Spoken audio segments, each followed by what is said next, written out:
all turned on.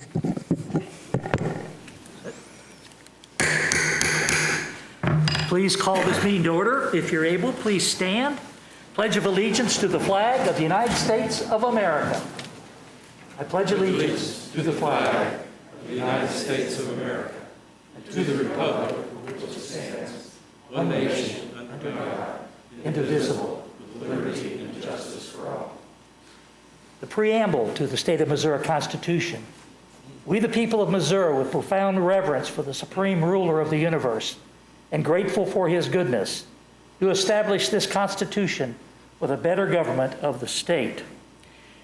Would ask now that an invocation be given by Jamie Roush. Shall we pray? Heavenly Father, I come before you tonight, and I thank you so much, Lord, for who you are. I thank you that you are all-knowing and that you are everywhere at all times. I pray, Lord Jesus, that you would have your will tonight in all the decisions that are made, in the comments that are spoken, in just the general atmosphere that you have brought us to tonight. I just ask you, Lord, for your guidance and your wisdom in all things. In Jesus' name I pray. Amen. Amen. Thank you. Madam Clerk, would you please call the roll? McConnell, Whitus. Here. Simmons. Here. Akers. Here. Skanes. Here. Milton. Here. C. Here. Your Honor, you have a quorum. Bless you. Before I ask the city clerk to read the proclamation into the record, I'd just like to share with you all that this has really been a difficult time for our community and for our nation. We all have what I call the age of COVID, dealt with different things that affect us. And part of that affecting is having to stay in and not being able to socialize and do some of the things we like to do. But part of that also is the mental side, the fact that we have to stay in. We're all prisoners in some way to something. And it's been a very, very difficult time for our nation and our community. As we approach tonight, this proclamation comes about because of an event that's now made national recognition. And it's an event that has much misinformation and much misunderstanding in regard to the event. I was approached by one of our aldermen asking me why I was at the event. And I was in Springfield, Missouri with a 16-year-old grandson watching a baseball game. Left at 2 o'clock, didn't get back till 6:30, which was Father's Day. We had a get-together out the creek at 6:30. I wasn't even close to where the event was holding place. And yet I was reported to have been there. It's sad to me that there are circumstances where people will misquote and misuse information. And so now, Madam Clerk, would you please read the proclamation? Your Honor, a proclamation promoting unity and condemning hate speech from the office of the mayor. Whereas the First Amendment provides in part that Congress shall make no law abridging the freedom of speech or of the press, and the 14th Amendment extends this prohibition to laws enacted by the states. And whereas Article 1, Section 8 of the Missouri Constitution says in part that every person shall be free to say, write, or publish, or otherwise communicate whatever he will on any subject. And whereas Article 1, Section 9 of the Missouri Constitution provides that the people have the right peaceably to assemble for their common good and to apply to those invested with the powers of government for redress of grievances by petition or remonstrance. And whereas, although hate speech in certain contexts may be constitutionally protected, it does not reflect the Branson community as a whole. And whereas the city of Branson has had 7 peaceful demonstrations since May 30th, 2020 regarding societal issues facing the United States of America. And whereas those demonstrations have resulted in heated dialogue and discussions that have brought to light differences and problems facing our society as a whole. And whereas the people of Branson are welcoming, open, and neighborly citizens and have a strong moral background with servants' hearts and a spirit of hospitality. Now, therefore, I, E. Ed Akers, Mayor of the City of Branson, Missouri, hereby proclaim that we are committed to providing a welcoming and inclusive environment for all citizens and visitors to our community who have a love for the Ozarks and for the things that make Branson and our community unique. Signed, E. Ed Akers, Mayor, dated June 23rd, 2020. Thank you, Madam Clerk. At this time, this is the public comment section of the meeting. We have people that want to speak, and they've signed up outside in the hallway. The clerk was out there helping people get signed up if they wanted to speak. Clerk, Madam Clerk, do we have people who want to speak in Yes, the public? yes, Okay. we do, Your Honor. All right, then I go through my presentation here. In order to give everyone a chance to speak tonight, I would like to ask if you are speaking on an item that you keep your comments succinct, to the point, to the topic, and as short as possible. You will be allowed to only speak once on an item, and please do not repeat what has already been said by another speaker. Once open public discussion has ended, the board starts their discussion. No additional comments will be taken from the audience. Please remember to speak your name into the mic and your address, and please seek to follow our 5-minute guideline. And there will be a 5-minute clock on each of the screens. If the alderman would wish, they can ask to have someone come back up to speak to clarify. So at this point in time, Madam Clerk. Our first speaker is Parker Olson.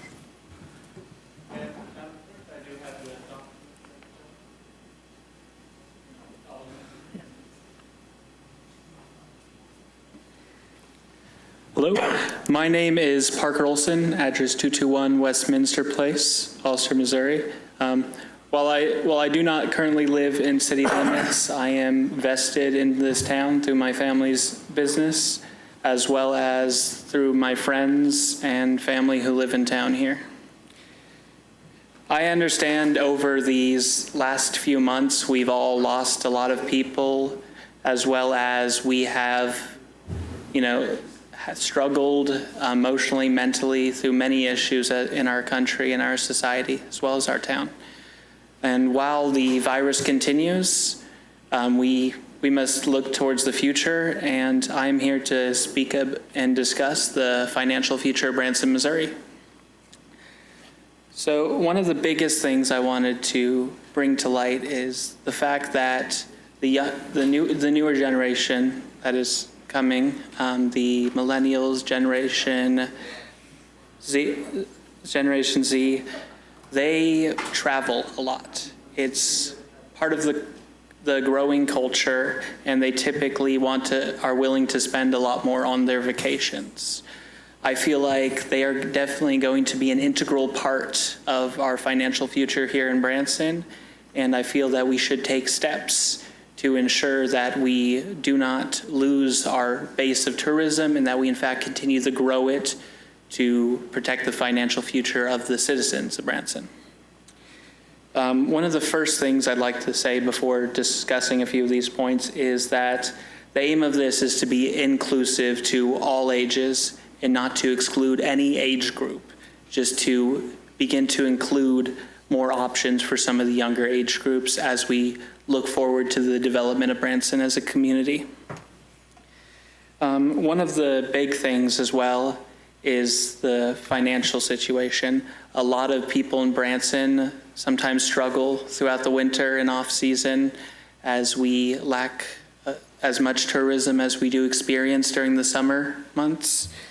And one of the solutions we may have to this, which will also add to the people who are going into Branson, whether to see family or to shop, to really just enjoy all the amenities we have to offer here, is potentially considering trying to get more large companies nearby, plants, manual labor jobs for the community.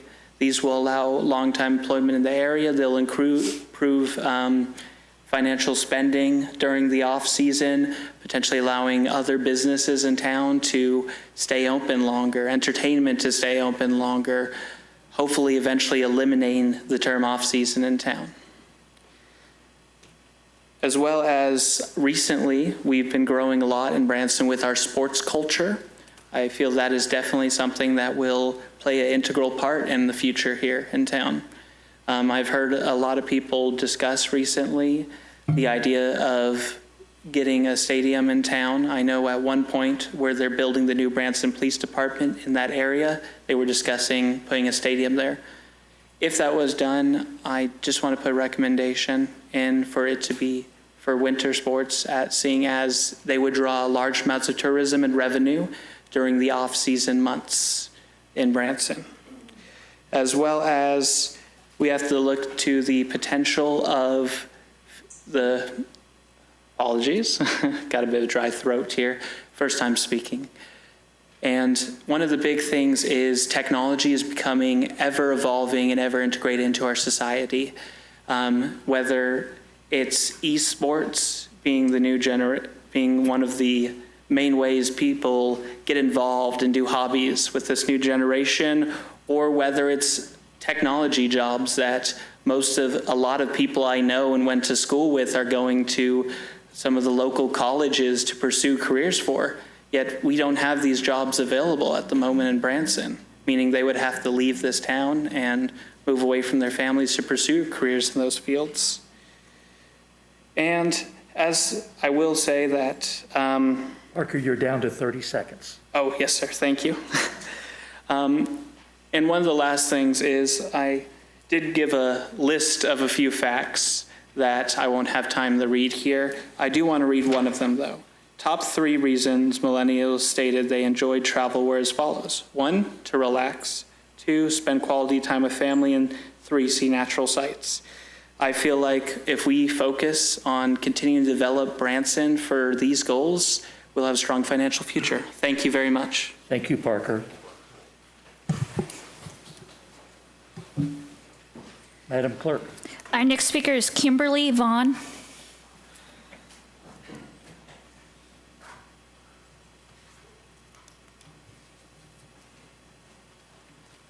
Hi, my name is Kimberly Vaughn. I'm from 3080 Bluebird Road, Merriam Woods.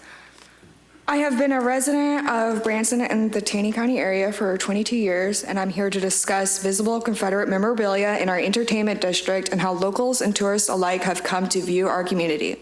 I'll start with these examples of the current bans. April 20th, 2020, Commandant of the Marine Corps General David Berger directed that all Confederate related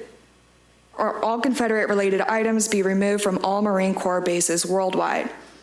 And on May 19, 2016, House representatives voted to ban Confederate flags flying from poles at the Veterans Administration cemeteries. The author of this amendment, Jared Huffman, vehemently stated that the Confederate flag represents racism, slavery, and division. To quote a Southern historian, Gordon Ray, "It's no accident that the Confederate symbols have the mainstay in white supremacist organizations like the KKK and the skinheads. They do not appropriate the Confederate flag simply because it was pretty. They picked the flag because it was a nation dedicated to their ideas, that the Negro is not equal to the white man. The Confederate flag, we are told, represents heritage and not hate. But why should we celebrate a heritage whose self-avowed reason for existence is the exploitation and debasement of a sizable segment of its own population? Since Sunday's protest at Dixie Outfitters, where active members of the KKK and League of the South counter-protested, there is now a boycott Branson hashtag trend going viral and a video with nearly 10 million views. The world is watching Branson and aware of where our community stands at the moment on symbolic racism and hatred. Is this what we want for Branson, or can we make the change and move forward as a community to make Branson truly welcoming for all people, local and tourists alike? This is your chance to do what's right. Thank you. Thank you, Kimberly.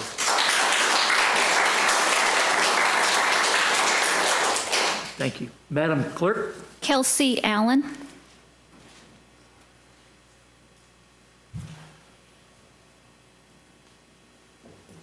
Hi, my name's Kelsey Allen, 163 Country Ridgeway, Branson, Missouri. Okay, it's my first time speaking, so I hope I don't choke. But here we go. I have concerns as a resident in this town. I'm speaking as a former Branson small business owner, a concerned citizen, and a proud member and volunteer of this community. I understand that the city has to abide by certain legal standards. What I'm not understanding is the contradiction with what you guys are projecting within this town. In ordinance number 0131, page 9, item 10, specifically states, generally ensure that signage is appropriate to a particular use and location so that the cumulative effect is an attractive city environment, thereby reinforcing community values. With that being said, according to Director Joel Hornicle, when asked about the zoning for medical cannabis dispensaries, said areas that the Board of Aldermen did not feel were appropriate for this type of use or this type of business in this entertainment district. So ask yourself this: why is Dixie Outfitters allowed to be on 76 after all the information that has been given to you? Let me remind you that the counter protest, just as Kimberly has stated, in support of Dixie Outfitters, of the counter protest brought in members of KKK and League of the South who support Dixie Outfitters as well.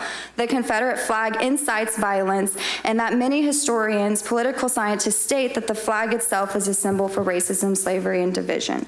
How is that a welcoming, family-friendly community? For our tourists who come visit this town, which includes 76 being the main attraction, what message are we sending as a community allowing that to happen in the entertainment district? This particular business is despicable, especially due to the ownership and what they represent. Cleaning up 76 Boulevard by removing all visible Confederate memorabilia from the entertainment district is imperative. Zoning regulations need to be reevaluated. Change needs to happen in this town. Thank you.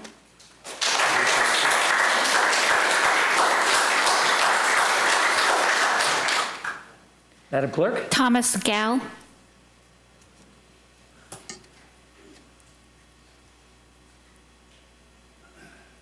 Hello, my name is Thomas Gall. I'm a permanent resident of St. Louis, but being a teacher, I like to come down here during the summer and spend time with family. So I'm here as a guest, and I want to thank everyone from Branson for their hospitality. And I know times are pretty interesting right now, and you guys are going through a lot. The reason I'm here to speak is I would like to get some clarification and maybe some color on the proclamation that the board made before the meeting. You said anyone that loves the Ozarks is welcome. The city of Branson does not condone hate speech. With the remainder of my time, I would like to allow any members of the board to voice their stance on the KKK. If you would, you can make it as simple as I condone it, I don't condone it, but please vocalize your stance if you feel the need to, or if you feel the responsibility to. I'll yield my time. I'm sorry, the board did not put out the proclamation. I did. Okay. The mayor. Well, yeah, if you'd like to add some color, how you or the board, any members up there We're here to feel. listen to you. Well, I'm going to ask if you want to add anything, and if you don't, that speaks volumes as well. So say what you want to say. Do whatever you'd like. If you're finished speaking, then you're finished. I'll wait to see if any of you guys say anything for 3 minutes. Mr. Mayor, I'm reserving mine for the Alderman's comment at the end of the session. Mr. Mayor, can I address? You have a comment? I'll answer questions point blank. I despise the KKK. I despise any organization that is vile and violent towards people for the simple reason of the color of their skin. I don't believe that organization should be in the United States of America, maybe not the world. So my personal opinion is I see no room in the United States for the KKK and those that have those beliefs.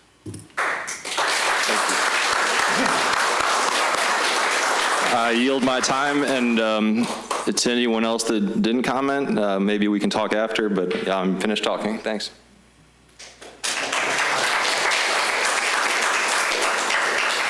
Madam Clerk, any other? Richard White. Good evening, Your Honor and Alderman. Thank you for letting me speak. My name is Richard White. I'm a high school teacher and a lifelong resident of the area. I wanted to talk tonight about the proposed closing of the Branson Recycling Center, which I Richard, oppose. I'm sorry, you didn't give us an address. Oh, 99 Royal Vista Drive, Branson, Missouri. I want to address the proposed closing of the recycling center, first as an educator and then as a lifelong resident. I teach chemistry and biology at Hollister High School, and I teach my students about environmental issues that will affect their future. I teach them about sea level rise. I teach them about how coastal cities are dealing with flooding and seawater backing up in the streets. I teach them that even though we live in the middle of the country, what we do affects the climate worldwide and the sea levels. And if we lower our emissions of greenhouse gases by carpooling and conserving electricity, we will help the entire planet. I teach them about how so much of our lives revolve around plastic products, most of which are disposable. Everything from car parts to water bottles to tubings used in hospitals are plastic. The problem with this plastic, it never decomposes. Every piece of plastic ever produced is still somewhere on the planet. Most of it ends up in the oceans, where it breaks down into tiny particles and is ingested by sea animals and birds. Plastic has entered our food chain now, and virtually all animals, including humans, now have plastic inside them. A few years ago at Hollister High School, we started up plastic recycling, students did, and they now have 2 trash barrels in many of the hallways and in the cafeteria. They know that the trash that goes in the gray barrel goes to the landfill. The trash that goes in the blue barrel goes to the Branson Recycling Center. And the young people, I've been encouraged, they're very receptive to recycling.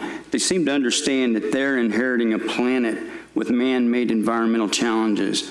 And this is encouraging to me because I work with them all the time. And according to the Bureau of Labor Statistics, the #1 growing careers over the next 10 years are going to be in solar and wind power. And I see my job is to help prepare young people for these careers and to be environmentally conscious citizens. And I think our job as adults is to model the behavior we want these young people to exhibit. If we don't prioritize recycling, they won't. Next, I want to address it as a lifelong resident. I've lived in the area for most of my life.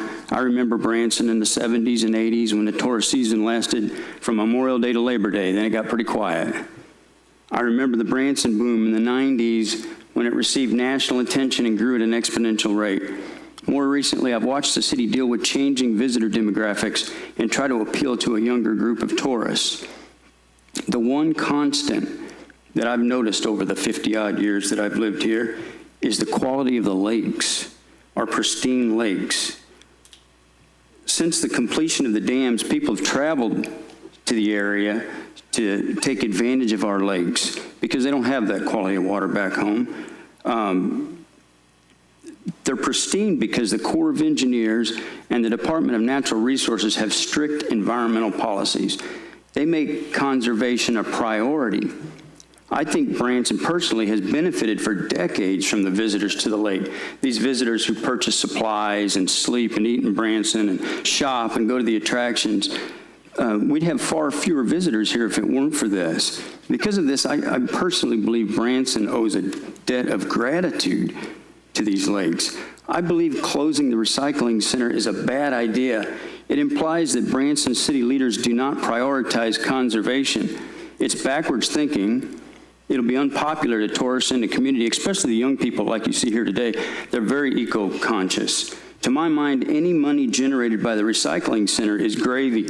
I understand that it might be in the red, but to me, you need to look at it as a marketing tool. Rather than go backwards by closing it, celebrate it, advertise it, let visitors know we welcome them to our beautiful lakes and mountains, but we ask them to please recycle so our children and grandchildren can enjoy the same environment that we've been able to privilege to experience. Okay, thank you.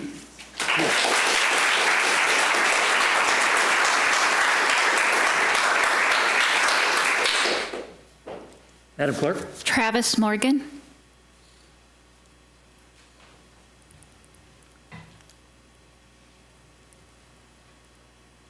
Hi, my name is Travis Morgan. I've been a Branson resident for 20 years. My address is 2114 Bird Road, Branson, Missouri 65616. I come here today in light of what's going on in the world, and I first planned to share an experience of mine with the police department, but I instead wanted to ask some questions to maybe clarify and bring to light,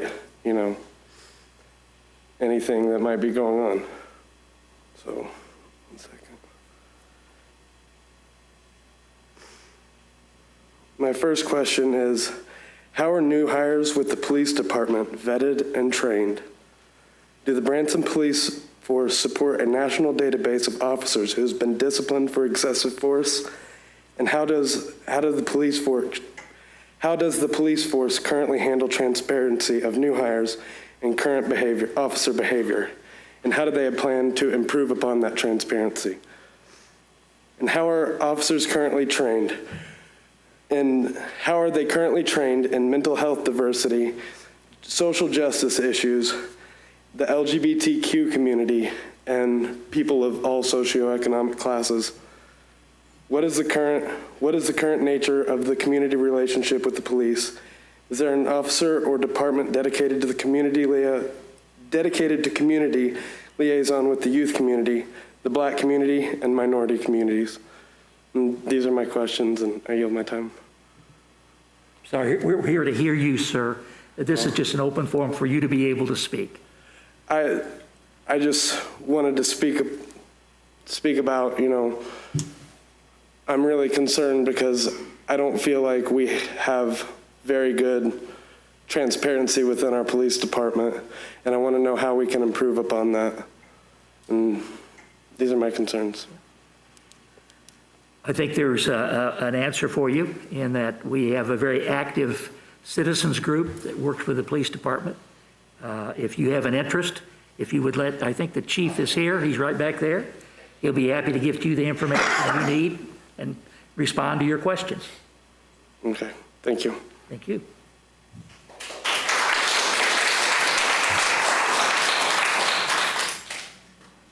Madam Clerk? It's Katrina, and I'm sorry, I cannot read the last name.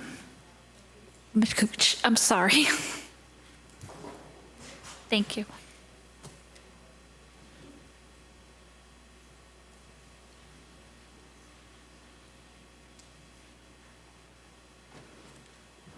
Hello.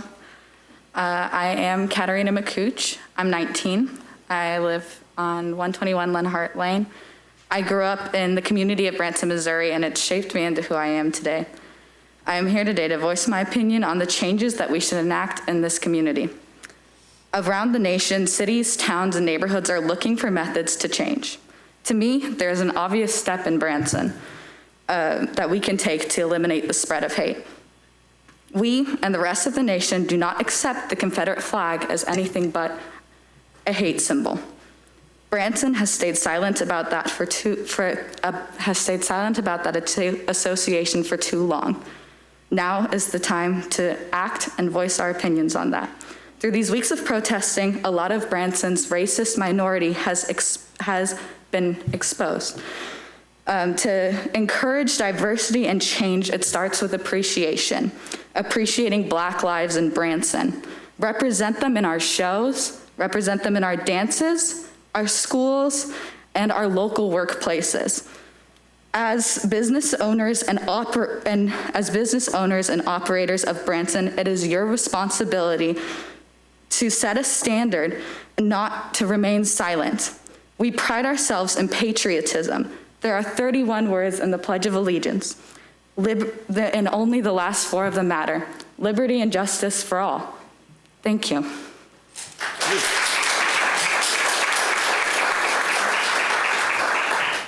Madam Clerk? Samara Munchie.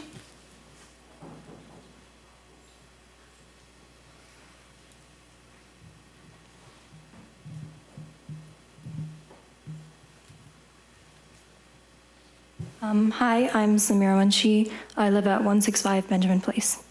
And I have grown up in Branson my whole life, and I also want to speak about the issues regarding the protests outside Dixie Outfitters. As a person of color growing up in this city, I have experienced myself issues of racism and discrimination, and to the point where I have felt unsafe at times. And these are things that aren't just about people not saying things to me. It's just as important staying silent as it is saying something. And there are times where people should have spoken up where they haven't, and there are times people have spoken hateful things.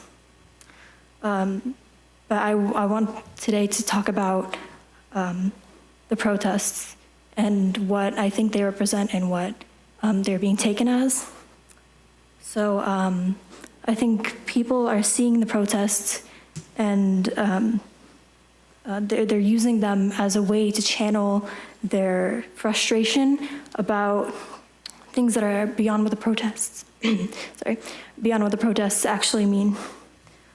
So it's no secret police brutality has been a big catalyst for the Black Lives Matter movement, and therefore there's been a lot of backlash towards our police and institutions as a result. But this isn't what the protests are here for, and this isn't what we're standing for. We're not here to attack anyone. We're here to help Branson recognize that what we are doing isn't enough, that though we are really cut off from the outrage of the Black community, that doesn't mean we can ignore it. It not acting for change is unacceptable. And I know it's uncomfortable. It's uncomfortable to think about how we have all been a part of racism and a part of oppression, but it's something that we need to start talking about. And the fact that the statement has been made is important, but it is not far enough in taking action against issues of injustice. There are a lot of actionable items, such as some that Katarina has mentioned, some other commenters have mentioned here today, and all I ask is that these protests and what we are saying are not taken out of context, are not used as an excuse to say this is just some larger agenda we want to further. We really do care about the city of Branson, and there are people being hurt as a result of not standing up and making changes. So I just ask that we please take these comments seriously, and thank you.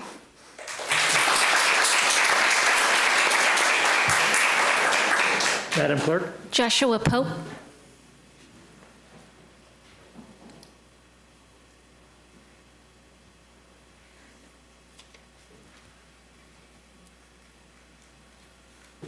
Hello, Mayor. Hello, Board. My name is Joshua Pope. I live on 1812 Nyhart Street. I was coming up here today to speak to you guys because I've been quiet over the years for many things, and I felt like as our country has faced the problems it has, that it was not enough to be quiet and watch anymore. And as somebody who studies history and who sees the events that are unfolding now resemble many events in the past, I felt like it was important to address the fact of Dixie Outfitters and the symbolism that they fly in the street openly to Branson. I didn't write anything here because I felt like it was important to come from the head and heart. The Confederate flag is not a symbol of Southern pride. It is a symbol historically of Southern hate. And it's a flag of a rebellion, a nation state, a regime of terror that was built on the premise of enslaving another human based off the color of their skin. I personally see the idea of having the Confederate flag flown on our streets as almost as prominent and equivalent as having a Nazi flag flying in our streets as well. It has just as much meaning and power and hate to people in this country who millions of lives throughout our history have been crushed or enslaved because of what it stands for. Now, while I understand that closing down Dixie Outfitters would be constitutionally impossible, likely, an uphill battle, I do believe that it is paramount to remove the hate symbol from flying so openly to our people and to the people that come and visit our town. It is not a welcome image to people who visit our town. It does not set a good precedent for the people of our city. And people who come here see that, and they see that representation as the people of Branson as a whole, because we as a people are allowing it to exist here. And with that, I'd like to yield the rest of my time.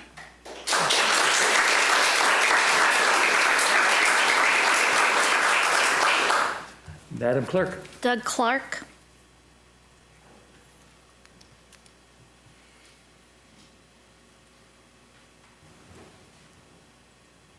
Doug Clark, 121A St. Andrews Street. And my primary, I'm kind of off the opposite of what we're talking about tonight, but my concern is kind of in a similar way. I have examined this COVID-19 and this virus and the tactics that have this brought us to the point where we have had all this economic damage, all the people unemployed. Now, the test that we're using for this to identify this disease is a test that was invented for a diagnostic purpose. And that's directly from the inventor's mouth. That's Carrie Mullis. He won a Nobel Prize in 1993 for that test, and he explicitly said it wasn't to be used to identify a disease.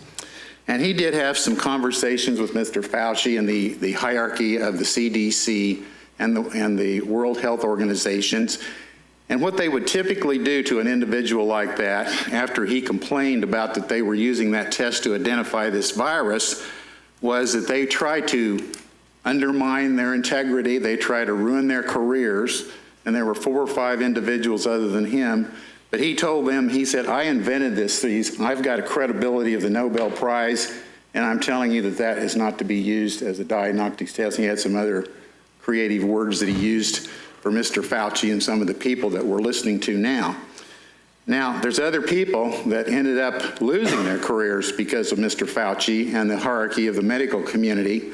And one of them was Peter Duesberg. He had the idea that HIV, this goes back into the 80s, this gentleman here, Mr. Mullis, goes back into the 1980s where HIV was the big disease, if you recall. And they didn't know what they were going to do about it. It affected a lot of different varieties of people, different diversities, and it was a stigmatism on a lot of people, you know. So what happened is that several prominent researchers that were getting grants from the World Health Organization, the CDC, the NIH, and the National Infectious Disease Director, he told them that he didn't believe that HIV was the cause of AIDS. And of course, that was contradictory to the, quote, status quo. They yanked all of their research grants and basically ruined their careers. And so this is a pattern that these people have that we have started to listen to direct our healthcare system to direction of undermining legitimate scientific research that is contradictory to the protocols. Now, the other thing that happened here that kind of backs this up, and I'm going to tell you about him, there was a boxer by the name of Tommy Morrison. He was a heavyweight boxer in the mid-'80s. He won the heavyweight champion, and at the time they were trying to figure out what to do with the blood contamination in boxing, so they decided to test boxers, see if they had HIV. Guess what? They used a PCR test to test HIV. Guess what happened to him? Although it was not intended to be a test to prove that, they banned him from boxing at the top of his career in 1996, and he was completely taken away from his job. He couldn't earn any money as a boxer. He declined down in drugs, and he died about 3 or 4 years ago, and his wife is still trying to prove that he did not have HIV. She didn't have it, he didn't have it, but the stigmatism that they did that, and they finally let him go back to boxing again about 10 years later. And he did box a little bit, but he died in the hospital of something unrelated to AIDS. So you have to ask yourself, is anybody really examining how we're testing for this disease? It does not test for an actual virus, period. It tests for particles of DNA of a protein. Now, if that doesn't make people set up and ask some questions here, and I'm asking all of you, you know, how many people out here that are in business that have had their businesses shut down for 3 months over a fictitious test? The other 2 tests that they're using are not any better than that one. So you get 80% false positives, or excuse me, 80% false negatives and 30 to 20% false negatives on this PCR test. And I think everybody ought to be completely aggravated about that. Now here we are.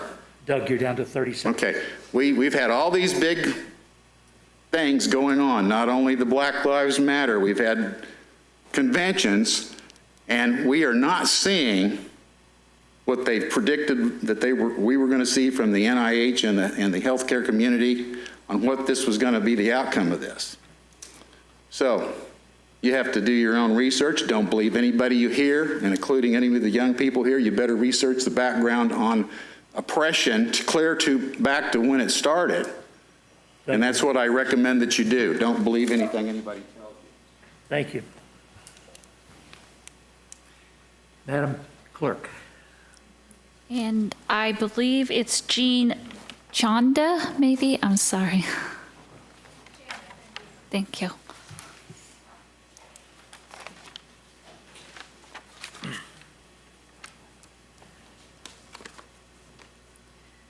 Hello, my name is Jean Chanda. My address is 428 Kays Lane, apartment 17, 3A in Hollister.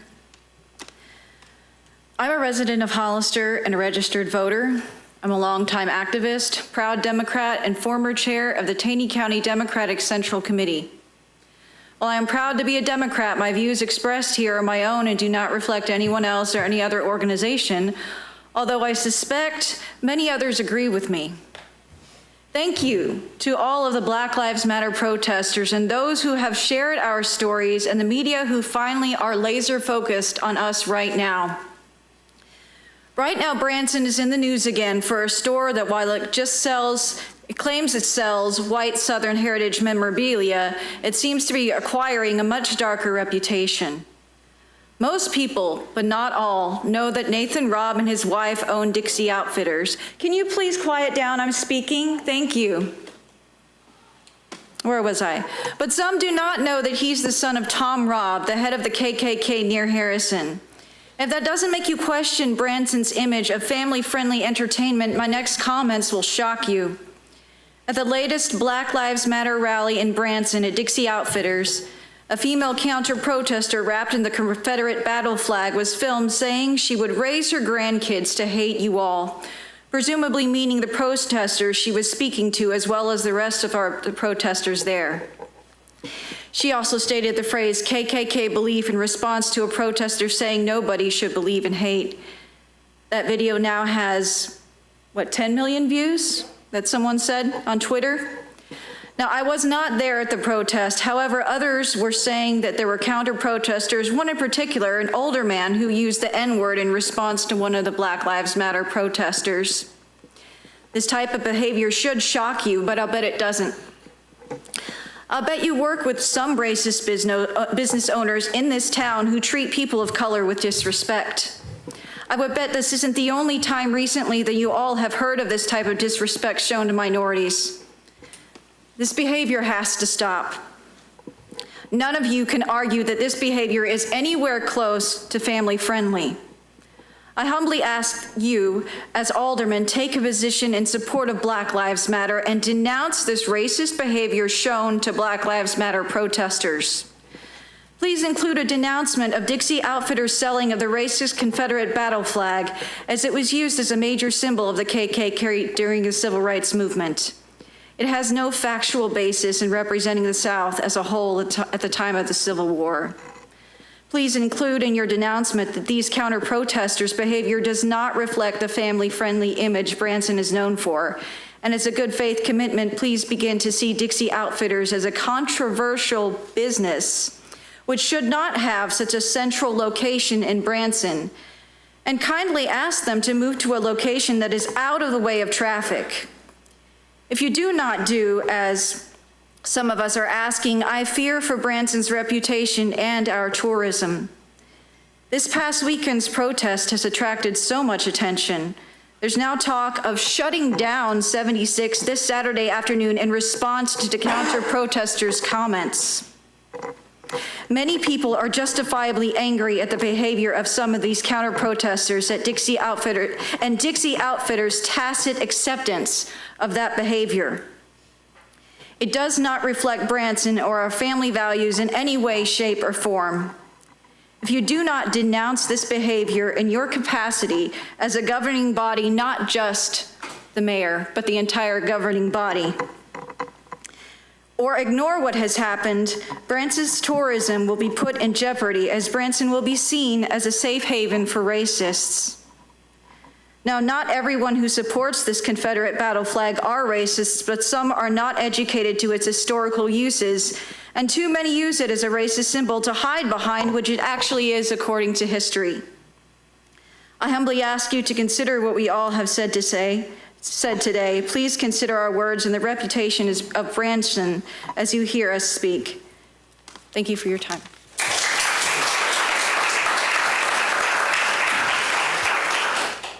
Madam Clerk. Nate, and I cannot read the Horseman. Thank you. Thank you.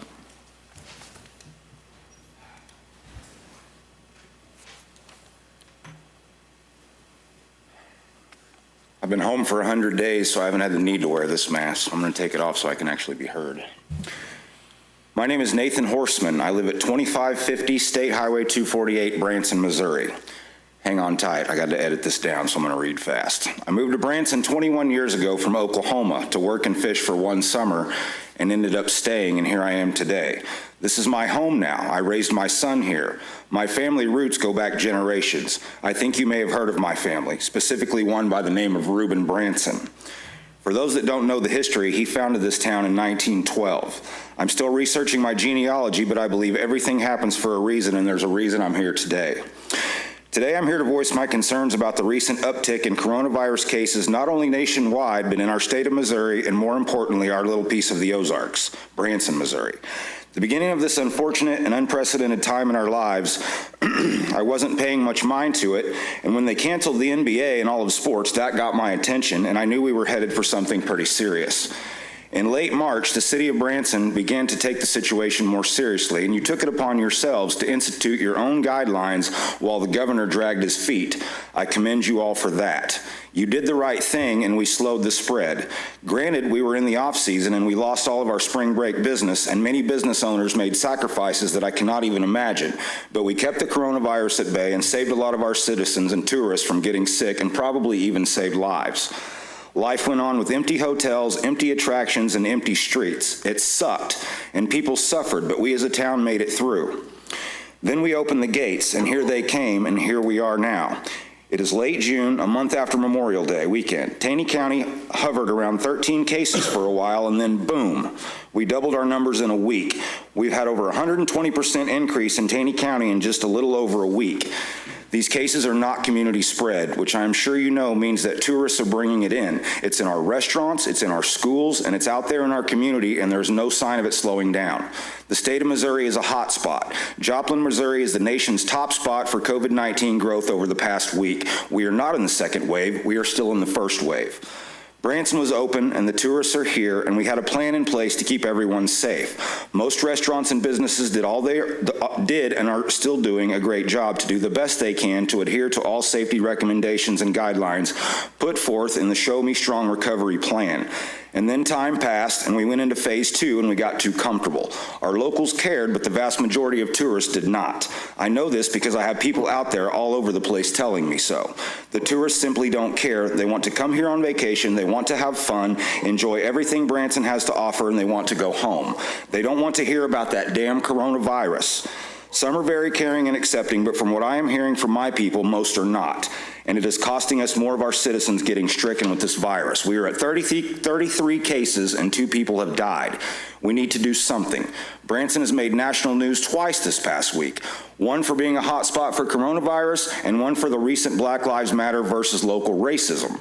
Neither of which is a citizen I am proud of, and I know no one here is either. Branson had over 8 million, 10 million, 12 million Twitter hits for the events that happened last weekend. We have a chance to turn things around here. The election is over. This is the new board. You are our new leaders. It is now time for you to lead. Lead us all out of this unfortunate time in all of our lives. There are people in this community basically begging you to do so. I have talked to a lot of people who have battled this virus, and every one of their warnings has been the same. It was terrible. It was horrible. I felt like I was going to die. I would not wish what I went through on anyone. It was the sickest I have ever been in my life. You get my drift? My only request here today is that we do one simple thing. Mandate masks for not only our citizens, but the tourists as well. Is that really too much to ask? Cities all over America have done it. Cities even as close as Fayetteville, Arkansas. Silver Dollar City did it, and haven't they always been a North Star for Branson? If they can do it, why can't we? I know masks suck. I know they are uncomfortable. I know they are inconvenient, but they have been proven to slow the spread and keep people safe, which is all I'm asking you to do. Keep our people safe. Keep our friends, our family members, our children, our elderly, and our workers safe from our visitors, and keep our visitors safe from themselves. It is not that hard to do. You just have to step up and do it. How many have to suffer before this highly contagious virus becomes a concern? How many hospitalizations have to occur? How many of our citizens have to get sick and die before we take this more seriously? How many more have to die? What's the magic number? We can turn this thing around with one simple act. They are recommended by the CDC, the WHO, and even our own Taney County Health Department. I know because they hammer this home damn near daily, the importance of wearing a mask. Thank you for taking the time to let me speak. I hope you consider the seriousness of this issue. I'm going to leave you with one quote from a comedian. So I am just watching my mom sleep and cough in her hospital bed over FaceTime, trying to gulp down these last few moments of having a mom. This is all happening so fast. Thank you.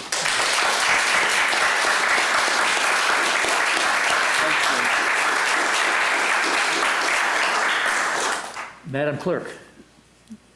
Nancy Jusis.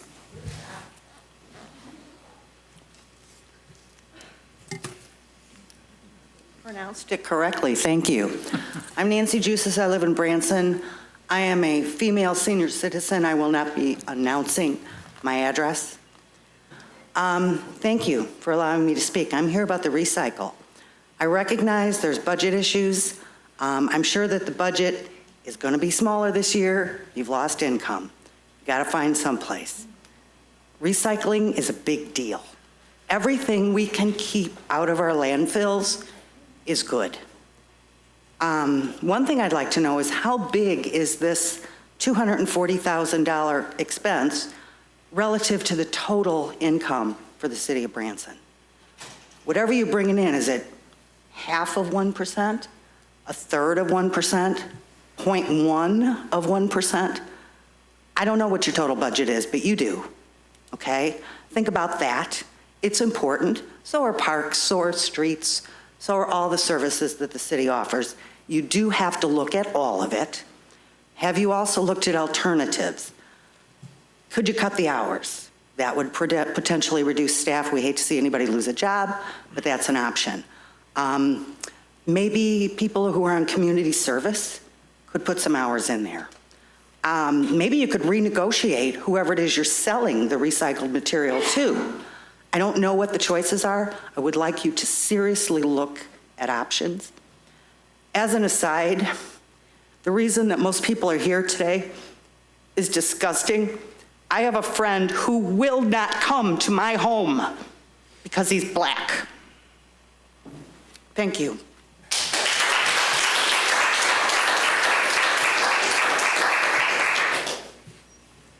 Madam Clerk? That's all of our speakers.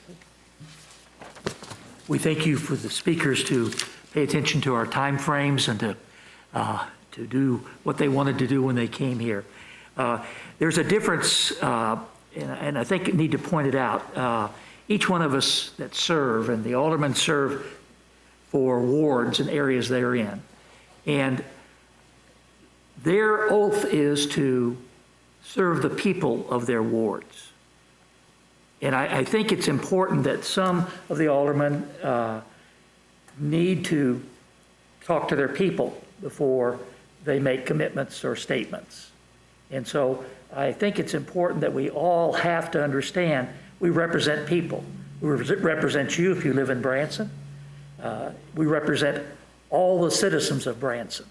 But we need to get information and represent them. It's what our job is. And I appreciate that.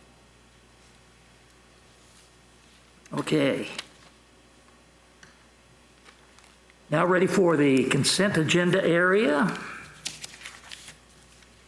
It is my responsibility as mayor, under state law, to take care of the ordinances of our city, and the state laws regarding our city are complied with. Under one of our ordinances, Branson Municipal Code 2-64, I am tasked with the responsibility of being the presiding officer of the board, and I'm required to preserve strict order and decorum at all meetings of the board. Decorum is often defined as a dictionary by proprietary or good taste in conduct or appearance, and one of the many definitions of order is the state of peace, freedom from confused or unruly behavior, and respect for law and proper authority. Unfortunately, we've recently had a number of abstentions, on votes without proper basis. The citizens of Branson elected us to make decisions on policy matters, and we make those decisions by voting. We are obligated to vote unless a conflict of interest prevents us from doing so. The common law of the state of Missouri supports this. Although I cannot force any member of the board to cast a vote, and no member can be required to cast a vote, I do have the authority to control the order and decorum of these meetings.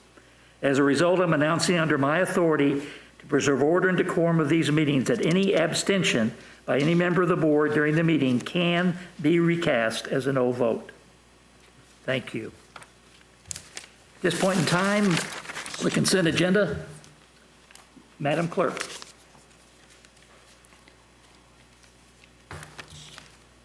I just want to make sure there was no one that anyone had anything to be brought down. Okay, that's right. Excuse me. Thank you. Are there any items on the consent agenda? This is the part of the agenda that we have that any member of the audience would like brought down from the consent agenda to go to the regular agenda? Are there any members of the alderman who would wish to bring anything down? Now, Madam Clerk, please. Your Honor, the items on the consent agenda are as follows. Approval of the Board of Aldermen minutes at the June 9th, 2020 regular meeting number 1 and June 9th, 2020 regular meeting number 2. Acknowledge receipt of minutes of the Advisory Park Board meeting of May 19th, 2020. Final reading of Bill number 5823, an ordinance approving a petition to add certain real property to the 76 Entertainment Community Improvement District. Final reading of Bill number 5824, an ordinance approving the annexation of the property located at 135 Lakefront Drive, Branson, Missouri. Your Honor, that concludes the reading of the consent agenda. The floor is open for a motion approving all items on the consent agenda. So move. Do I have a second? Second. Please vote on the consent agenda.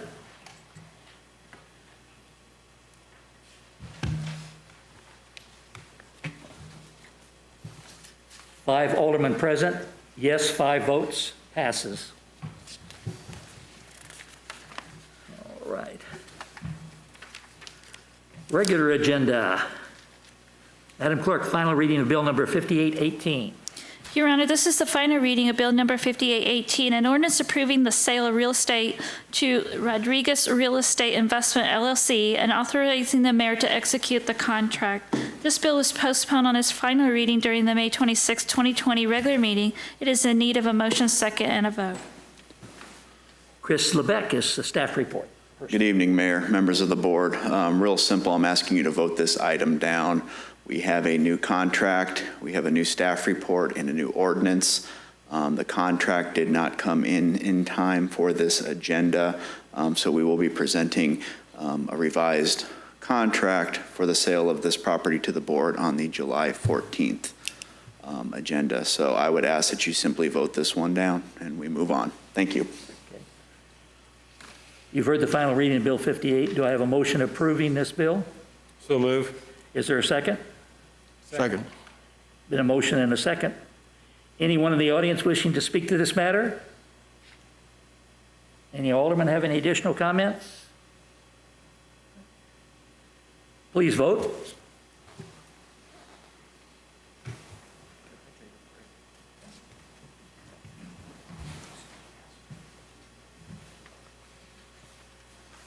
Five aldermen present, no 5. The item has failed.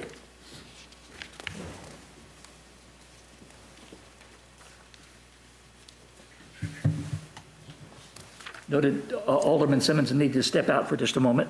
So there'll be 4 aldermen here. Item number 6, Madam Clerk, please provide the introduction for this item. Your Honor, this is a resolution authorizing staff to negotiate terms of an infrastructure cost share and fee reduction agreement between the City of Branson and Branson Affordable Housing Partners, LLC. We now have a staff report from Mike Ray, and there he is. Thank you, Mr. Mayor, members of the board. A request for funding assistance pertaining to the development of residential townhomes and future workforce housing has been submitted by representatives of Branson Affordable Housing Partners, LLC. This request outlines 4 items for consideration of assistance. Number 1, extension of an existing sewer main located near Country Bluff Drive. Extension of an existing water main located near Country Bluff Drive. Waiver or reduction of water and sewer system connection charges. Abatement of real estate taxes for the project. And then there was an additional request that came in after the initial letter stating request for consideration of assistance in reducing or waiving permitting fees. Staff has reviewed each of the requested items and explored possibilities that may be of benefit to the public if the city were to cost share with the developers to extend public infrastructure. Focus was given on items that may aid in the future reduction of existing infrastructure operating costs. If this resolution is approved, staff would negotiate, as directed by the board, an agreement pertaining to any of the items that have been mentioned under a contract. That contract would, of course, be brought back to the board for consideration. As I mentioned, we looked at some items where there may be some future operational cost savings for the operation of the public infrastructure. What we have here is an overview, and we put together some slides. This is an overview of the area around the development. The Country Bluff subdivision is in the lower right-hand corner. And then the Woodlands subdivision is in the upper left-hand corner. And in the Woodlands subdivision, we have 2 city lift stations that operate and pump waste from the Woodlands subdivision and actually pump that to the west, back into the Fall Creek watershed, and then turn around and pump it back again to the Cooper Creek wastewater treatment plant. The development area that we're discussing is in the center of the screen.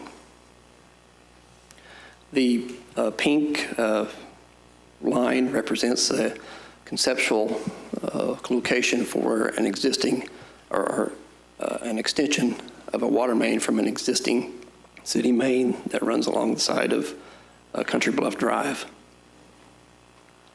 The red line depicts the extension of a sewer main that could be extended from Country Bluff to the end of the development that is being proposed. The purple line represents a possible future gravity line that could be installed at a later date, not part of this development, to eliminate Lift Station 33.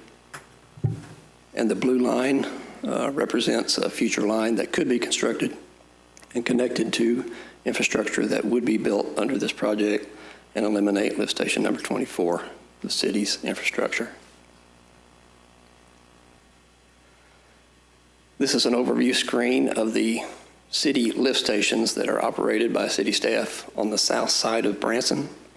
There are 21 lift stations in this area. This is approximately just a little over half of the stations that our staff operates. There are 17 lift stations on the north side. The lift station 24 and 23 are 24 and 33 are highlighted in the yellow boxes, and the arrow will show an animation of the direction that the waste is pumped that's collected in those stations. As I mentioned, they pump to the west into the Fall Creek station, and lift station 21, which is a major infrastructure station, pumps that material back out of the Fall Creek Basin and then through lift station 17 to the Cooper Creek wastewater plant. As we mentioned, if we get gravity sewer eventually to lift station 33 and 24, we can take those out, and then they could gravity through lift station 40, which is just east of Country Bluff, and directly to the Cooper Creek wastewater plant. And then lift station 33 would do the same. We put together some cost of operations of the existing lift station 33, which is in the southeast corner of the Woodland subdivision, has an electrical cost of $1,558 annually. Each of these pump stations are equipped with 2 above-ground vacuum-style pumps, and we have to rebuild these pumps every 6 years on an average. And if we consider the average cycle life of these, the equipment in these stations, they typically last 18 years. So there are 2 rebuilds and then a replacement. So to rebuild those pumps twice in an 18-year period costs $15,000. At the end of the 18-year cycle, we would replace those pumps, and the replacement of the 2 units that are in these stations costs approximately $32,000. We have a staff of maintenance personnel that operate the stations. They go to the station each day, perform maintenance and repairs, and the cost of that labor is approximately $6,100 a year for this station. If you add those up, a total of over 18 years, it would cost the city $186,000 to operate that single station for 18 years. Lift station 24 is a similar type station. It does have a higher flow capacity. More material is being moved through that station. It has an electric cost per year of $29.68. We will spend $14,000 rebuilding those pumps in that 18-year cycle. And the pumps are approximately the same size as lift station 33. So the replacement cost is $32,000, and this is all in today's dollars. Annual maintenance cost for this station is $5,660. Over an 18-year period, we'll spend approximately $201,000 operating that station. As we mentioned in the first animation, the flows pumped from lift station 24 go back to the Fall Creek watershed, goes through lift station 21, which is a major infrastructure station, has an electrical cost of $46,000 a year for operations. 4% of the flow that goes through that station is from lift station 24, which is a combination of 24 and 33. So 4% of the 46,000 multiplied by 18 years, we will spend $33,000 in electricity pumping material from lift station 24 through this station. Lift station 17 is a booster station, so it takes the same amount of flow that lift station 21 passes. 17 is just a conveyor of lift station 21 to boost the waste up out of the Fall Creek watershed over the ridge to Compton or the Cooper Creek wastewater plant. 4% of the flow generated through 17 is also from 24. If we were to eliminate that, we could save $29,000 a year in electrical cost. On the left side of this diagram, the depicts that if we were to eliminate lift station 24 and 33, that flow would go, as we mentioned, through lift station 40 on the east side of Country Bluff Estates. And that station would have an additional electric cost of $1,581 a year to process that material to the Cooper Creek plant. And we would have to take the $28,000 over 18 years away from the savings of eliminating these other stations. So in the summary, if we were to eliminate lift station 33, we would save $10,347 a year, $186,000 over 18 years. Lift station 24, if it was eliminated, would save $11,000, just over $11,000 a year, or $200,000 over 18 years. Reduction of electrical costs in lift station 21 would be $1,800 a year, $33,000 over 18. Lift station 17 would be a reduction of $1,600 a year, or $29,000 over 18 years. And then the increased flow through lift station 40, we would have to take the $28,000 away from the savings, leaving a grand total of eliminating those two stations, a savings of $23,472 a year, or $422,000 over 18 years. And we go through this exercise on all of our lift stations, and there are 4 other lift stations in the city's system that at some point can be taken out of service. These 2 lift stations are in that plan. It's not anything that we have immediate, but in the future, we look at the options to take those out. So, as I mentioned, there's no cost savings right now, but Chad, if we could put that overview back up. Just the first screen, if we could.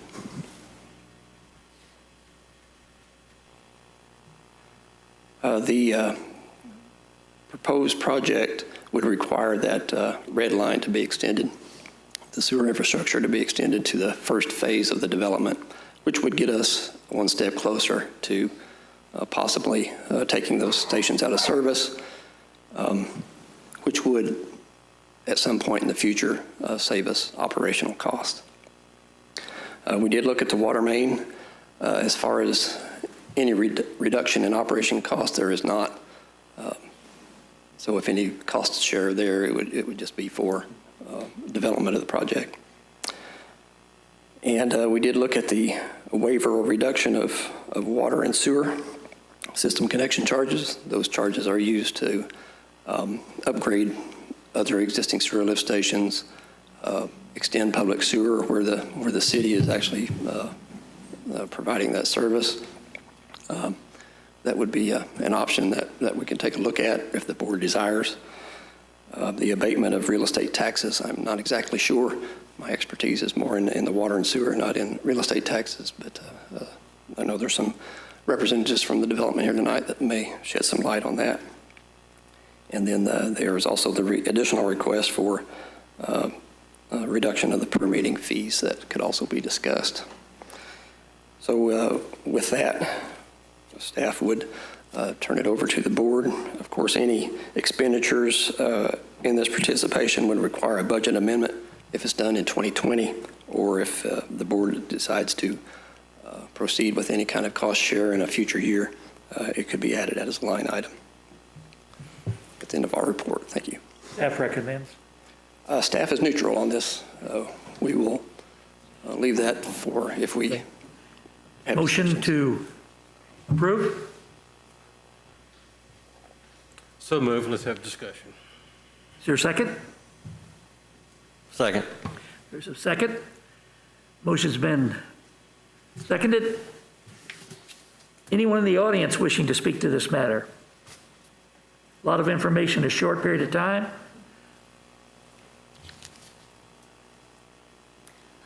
Hi, my name is Debbie Hart. I am part of the Branson Affordable Housing Development Team. As you all may remember, we appeared before you actually a little bit over a year ago talking about our application for the first phase of this project, which is a townhome single-family development, which will meet a tremendous need for the city of Branson, which is to provide for workforce housing. When we did that, we originally, as you might remember, the landowners, we had actually talked about being closer to Country Bluff subdivision, and we decided to relocate to the other side of the property to just help with the ease of the development of that, and also to appease some concerns from adjoining landowners. When we made our application and we received funding from the Missouri Housing Development Commission, as we all know, that was one piece of a larger development. So we were trying to obviously get to a development that was going to be cost effective for not only the 4.5 acres for the Fall Creek Townhomes project, but also to provide available land for additional workforce housing that may not be part of the tax credit process. So we were thinking and were hopeful that we would be allocated, in addition to some tax credits, we were hoping that there would be some additional mitigation CDBG dollars that might be available to assist in the off-site infrastructure improvements for this development. That has not happened. And so the reason for the request today is to aid not only in the 4.5 acre development, but also to aid in the infrastructure cost for the surrounding property. It's no secret that development and infrastructure issues in Branson are expensive, just because it's a difficult topography and there is not easy access. This particular site on the 4.5 acres, there's a significant amount of infrastructure that has to happen just to get utilities to the site. So that is one of the things that was a large expense that was frankly making our construction costs much higher. So the other thing I would mention to you, and then I know Mark can will speak about some things too, but so this project, we partner with a nonprofit. The townhome project on the 4.5 acres will serve individuals and families living and working in Branson, and the goal is obviously to get the most high quality development and keep our construction cost as low as possible, just because that helps with the integrity of the project at the end of the day. We hope that the city is willing to work with us, and we understand that it is something that is a positive thing for the city in connection with developing additional workforce housing. We know there's a significant need. We know that Fall Creek Townhomes will start to make a difference in that big, vast amount of housing that's needed. But the other thing that will happen is the development of the remaining property, and this infrastructure help will help and aid to allow more of that development to happen, so that we can serve folks that you need to live in your and work in your community. My name is Mark Root. I'm one of the partners in this project as well. A couple of the things that I was going to mention is when we went to MHDC for this project, they gave us a dollar amount that we needed to hit, and development in Branson is generally more expensive, and so we started this process with a very, very tight budget. We hoped that we would be the recipient of some additional CDBG money that might help with some infrastructure. Again, at this point, that doesn't look likely, and again, moving that project from the side closest to Country Bluff, closest to where the utilities are now, to the opposite side of this project increases our first cost on this. With the economic environment we're under today, we're asking, if you would consider at least exploring the possibility of a little bit of help. So that's that's where we are. Was there someone else who wanted to speak to this? Parker?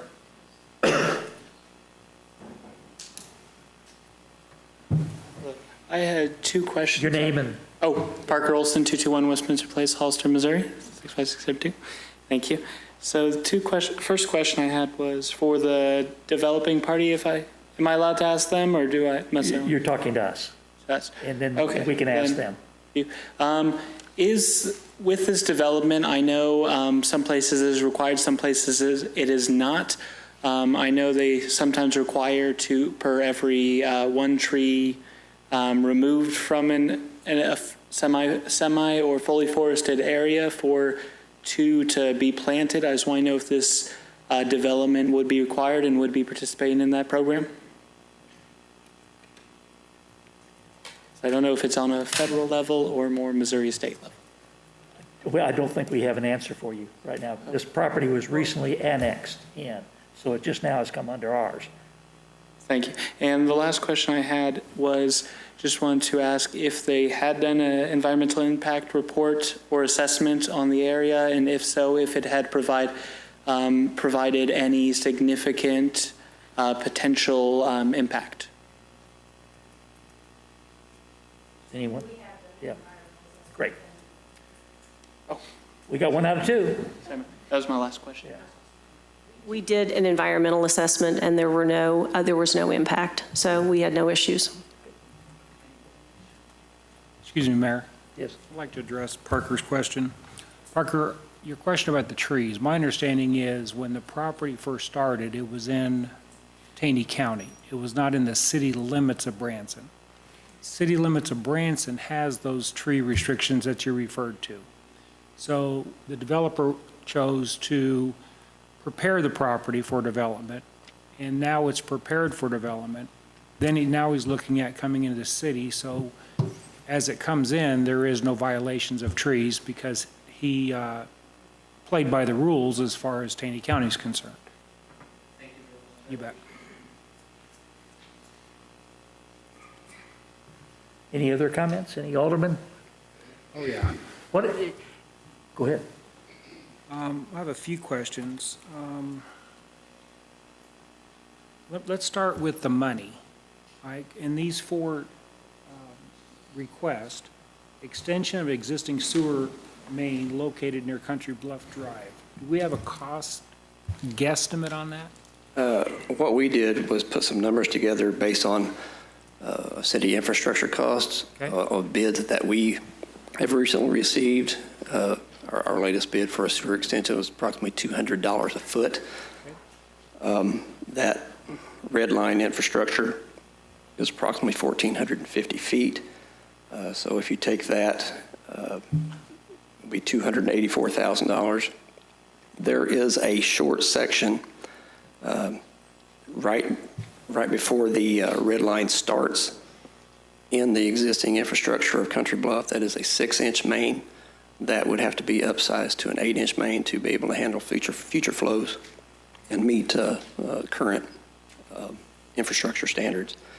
That cost would be $21,875, and that's figured at $175 a foot. That area has already been blasted, so the excavation should be simpler. Could be a possibility that there could be a road bore under Country Bluff Drive. If that's the case, it would be approximately $9,000. So that, just an estimate, these are estimates only, Right. Approximately $315,000 for that sewer extension. Okay, and then number 2, the extension of the existing water main located near Country Bluff Drive. We also use the same numbers of $200 a foot.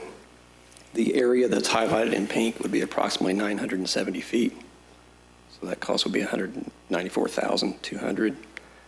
And then there's some discussions about the water mains within the development itself would likely need to be public infrastructure because it would be used for fire suppression and probably needs to be an 8-inch main.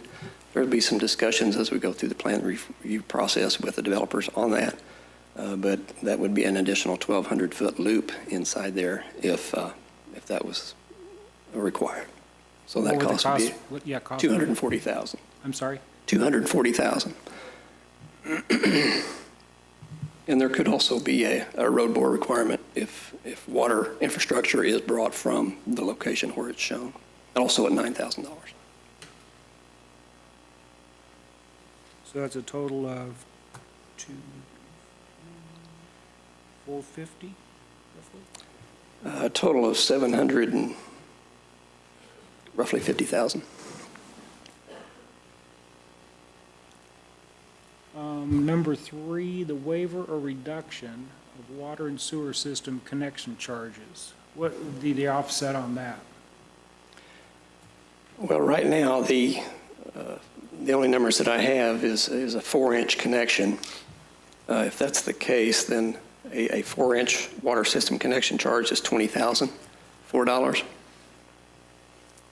And then that would include a 4-inch charge for the sewer connection. And those are to pay for the capacity that the development would use within this system and the wastewater treatment plants.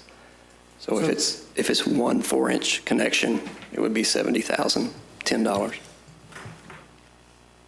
And that includes water and sewer? I'm sorry, it would be $50,010, not For 70. water and sewer? Water and sewer.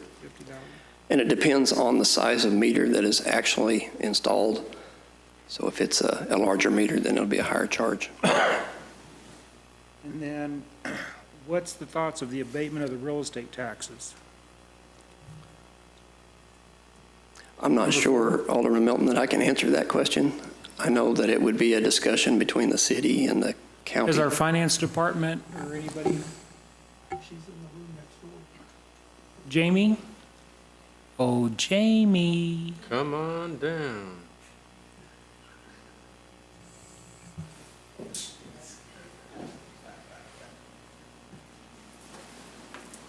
Yes, sir. Where have you been hiding? Are you familiar with this proposal, Jamie? Yes, I am. Okay, so they're asking for an abatement of real estate taxes for the project. Do you have information on that? I don't have the calculation about how much we would bring in, especially since it's just been annexed, but I can get that for you, okay? Alderman Milton, just for clarification, the motion is to allow staff to negotiate terms with these infrastructure cost and fee reductions, negotiate, then they would bring back to us a recommendation. I understand. Okay? Just trying to get my arms around this thing. Pardon? Trying to get his arms around it. Okay. Okay, so roughly speaking, without the abatement, this is a $800,000 request. I believe it's a request for any type of assistance that we can possibly give. Well, the question goes back to what Larry's saying. Would it be maximum of 800,000? With the numbers that we have right now, we could say 800,000 at a maximum. I really I take issue with, of course we need the MHDC, MDHC, is that right? MHDC. Our city has needed this housing, right? We've needed it for years. We're going to continue to need it. We were very supportive when the development came up. There was a couple other, I think we had 4 other proposals for, and I don't know what the status of those additional developments are. In supporting that, I recall, Debbie, when you mentioned the initial phases, the initial construction of this, actually I think this was Dan that mentioned it, the 4.5 acres is for the MHDC housing. The balance of the project was going to be fair market value housing. That's what I understood.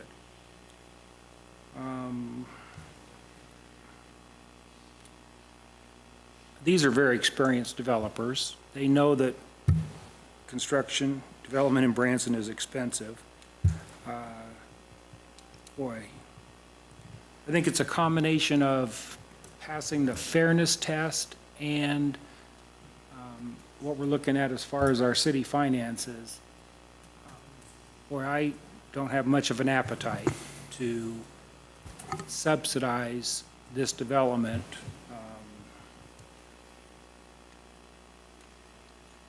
under these terms.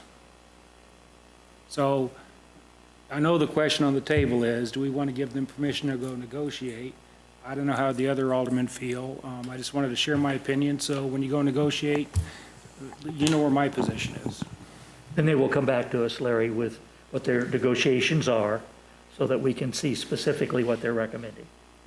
Yeah, so I think if they can negotiate and cut out about 800,000, I'll be all in. Optimism reigns. All right, any other question? Alderman Simmons. I can certainly see what cost reductions that we will have, that we could share that to some extent, because it would benefit the city in the long run. I would think you might also look at the timing of that. The situation the city's in right now obviously does not leave us a lot of money for anything extra. However, they might be willing to put the upfront costs and get that back over a period of time, which would help the city to participate. I personally really appreciate them redesigning the project in order to move it to the other side of the property.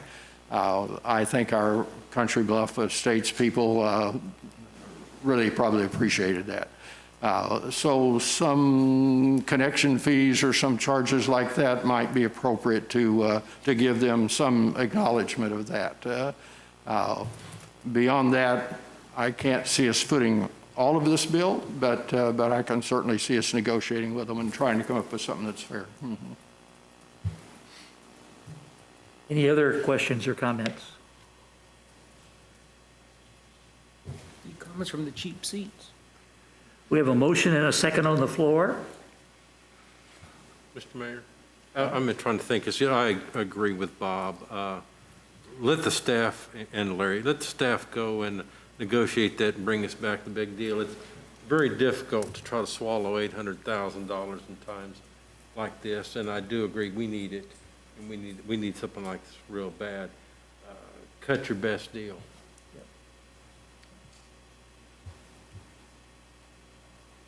Doc Holliday. Okay. Well, do we have anyone else that wants to speak to this issue, or are we ready to vote? Gentlemen in the lower section. Oh, not convenient at all, is it? All right, please vote.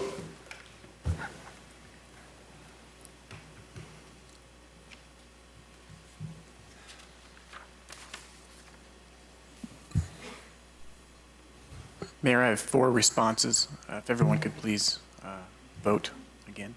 Need to revote. Just make sure it registers.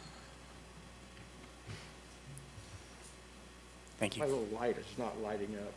I don't know why you guys want to borrow mine? vote, but am I okay? Okay. Yeah, it did. Thank you. We have 4 yes votes and 1 no vote. Please. Item. Larry Milton, no. Jamie Whitish, yes. Jeff Say, yes. Bill Skanes, yes. Bob Simmons, yes. Thank you. Passes 4-1. Thank you. A resolution approving the special event permit application for firecracker 5,000. And my understanding is that Joe Hornicle was going to do a Ted Martin imitation. But, Look who shows up. But I want to ask Lisa to read this one to us, please. Your Honor, this is a resolution approving a special event permit application for the Firecracker 5,000. Thank you. And now, Ted Martin. Thank you, Mayor. For clarity, Joel's being recognized tonight by the Springfield Business Journal, so we're pretty excited about that. Yeah. So in his place. Mayor Akers, members of the board, the 20th annual Firecracker 5000 is proposed to be held at 7:30 a.m. on Saturday, July 4, 2020. Again, the 20th year for this event. Request includes the temporary and partial closures of certain portions of Lake Drive, Canal Street, Christopher Drive, and Worthing Street within the Loosa Ridge neighborhood between 5:30 a.m. and 9:30 a.m. Portions of Branson Landing and the city's Lakeside RV Park will also be utilized for the proposed event. This year's a little bit different. Their numbers are projected to be lower and estimated to be about 100 people participating in the race. To fulfill the public notification requirement, the applicant will distribute postcards to all residents and business owners that could be affected by this race. Staff has reviewed the request, and the police department is anticipating incurring approximately $141 in costs to assist with the proposed event. Specifically, the cost includes staff time for the community support sergeant, police services assistant, and a police officer. A certificate of insurance will be provided to the city prior to the event and will be reviewed by and accepted by the risk coordinator. Staff does recommend approval of this resolution. I'd be happy to try to answer any questions. All right, you've heard the report. Is there a motion to adopt this resolution? So move. Motion's been made. Is there a second? Second. Second's been made. Anyone in the audience wishing to speak to this matter? Any alderman wishing to speak to this matter? Yeah, excuse me. Ted, obviously, it's on July 4th, and I know this, we've had this for many years. It's really good that the hours are what it is. And when we notify the resident, when you guys notify the residents of this, are they going to have an easy way to communicate if they have any issues? The applicant has done this for 20 years, and the most recent resource is the postcards and feedback to Joel's department if there's been issues. And I don't recall, Joel did not refer any past history at all. Good enough. Thank you. Ted, how many people do we usually have, or average? Oh, I want to say it's can't quote me off the top of my head, but I'm saying several hundred people. Compared to this year, they realized that the COVID event has dropped it substantially. And did I read somewhere that there would be a virtual event? I'm not sure on that one. I think I saw that on the flyer. I might run better that way. I'll run that one. I guess if you want to get all the swag, you got to run the race. The rest of it's virtual. I don't know how that works. I was hoping you did. Thank you. Any other questions from aldermen? All right, please vote.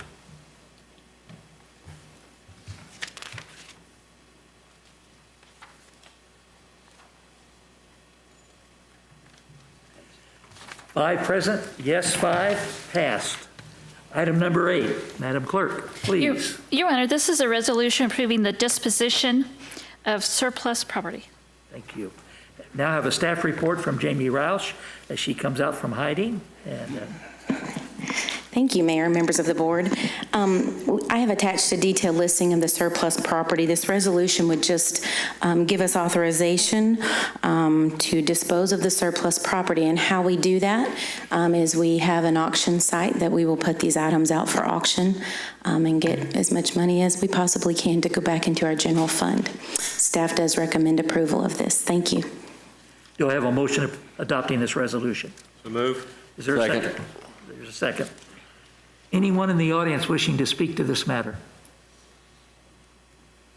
Any alderman wishing to speak to this matter? Yes, sir. Just Yes. a quick question. Jamie, could you give us just in the public a general idea of what we're talking about, a surplus property here? Certainly. This time it was kind of all over the board, as you can see from the list, but we have some vehicles that are old and just would be high cost in maintenance. We have the old police vehicles? Old police vehicles, old city vehicles. We also have some things that, I'm sorry, go ahead. You say there's a 75-foot ladder truck. That's right, an old fire truck. I do not want that. We have some bicycles. We have some things all the way down to clothing items, and those clothing items were police department for various reasons from that, what we inherited from some different items. So it's just all over the board, and we have posted, for anybody that wants to see that, the listing is out there on the website as well. So. And I will say this too. We did an auction, I want to say at the end of November of this past year, and for all of our stuff, $84,000, and that's money that we don't anticipate. So that was a huge blessing. So you're using the same type operation as you have Yes, in the sir. past? Certainly. Okay. Any other comments? I have one more, Mayor. Yeah. So Jamie, when we do our finances, do we ever put any, and I'm struggling for the term, but value at the end of life when we make a purchase? It's a good question. For governmental funds, for depreciation I think is what you're referring to. Governmental funds, we don't. You don't record depreciation for governmental funds. However, for water sewer is our proprietary fund. The proprietary fund, we do operate as a private business, so we do the financial similarly to any private business, and we have to account for depreciation and the life of all the assets. Okay. Yes, so sir. there's no certainly. end-of-life value on things like this? Not on this, Okay, no, thank sir. you. Yep. Apparently only what we can get out of it, right? Mr. Mayor, just a question. What happens if any of this stuff is not sold? What happens to the remainder? Well, we'll try again. So we'll go to, probably by the end of this year, we'll have another auction and we'll try again. And then if it doesn't, then some of it, I think we should donate, like the clothings and those kind of items. It could be potential for us to donate to different charities. But once that this resolution passes, then we'll be able to put it out on auction the first time and then make a determination. A lot of the times, I will tell you, we've had a majority of our things sell. Has some of this stuff been seized? I'm on a page in here where it's, maybe I'm on the wrong page, but Gold Citizens Courts Men's Watch. Yes. Yes. It was recovered. Yes. Didn't know if Stan was selling his excess property here. No, that's why I said there's a variety of items out there, all the way down to clothing articles. Holy mackerel. Mm-hmm. Any other questions? Please vote.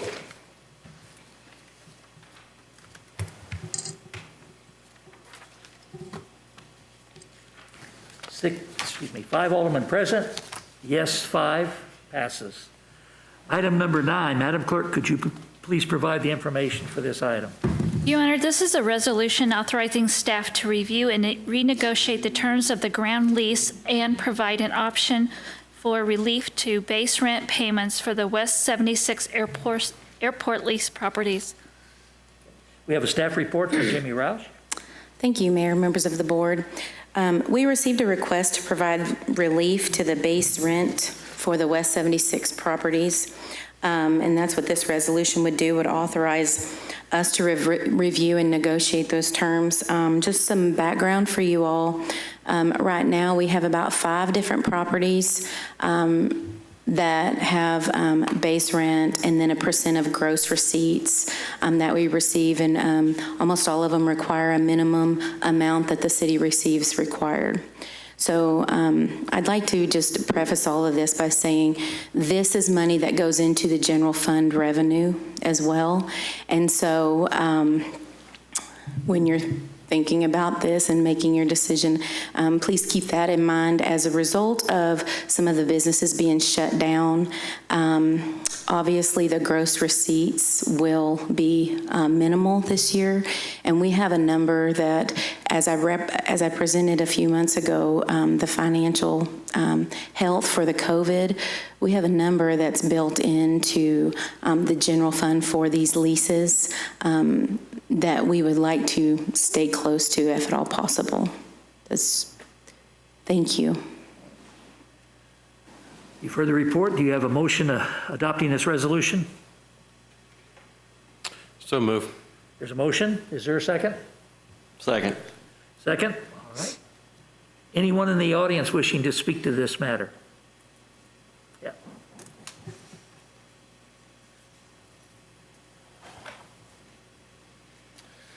Hello, Craig Westcott, 3388 Green Mountain Drive.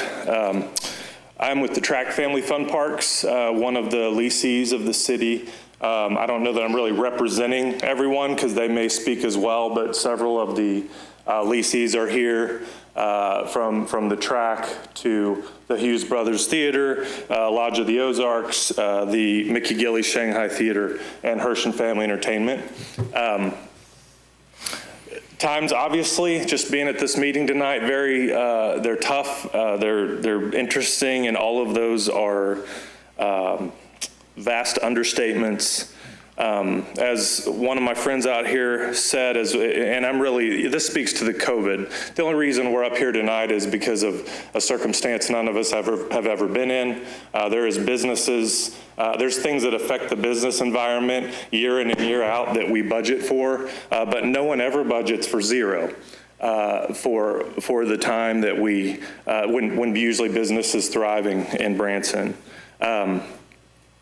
Any financial relationship that we have, I know at our business, we call them partners. It's our bankers, it's our vendors, it's our insurance carriers, all of those. I think that, looking at even the paperwork tonight, the community plan 2030, talking about from the city's perspective, partnerships, regional partnerships, that sort of thing. So here's what I know about the businesses on the old airport property.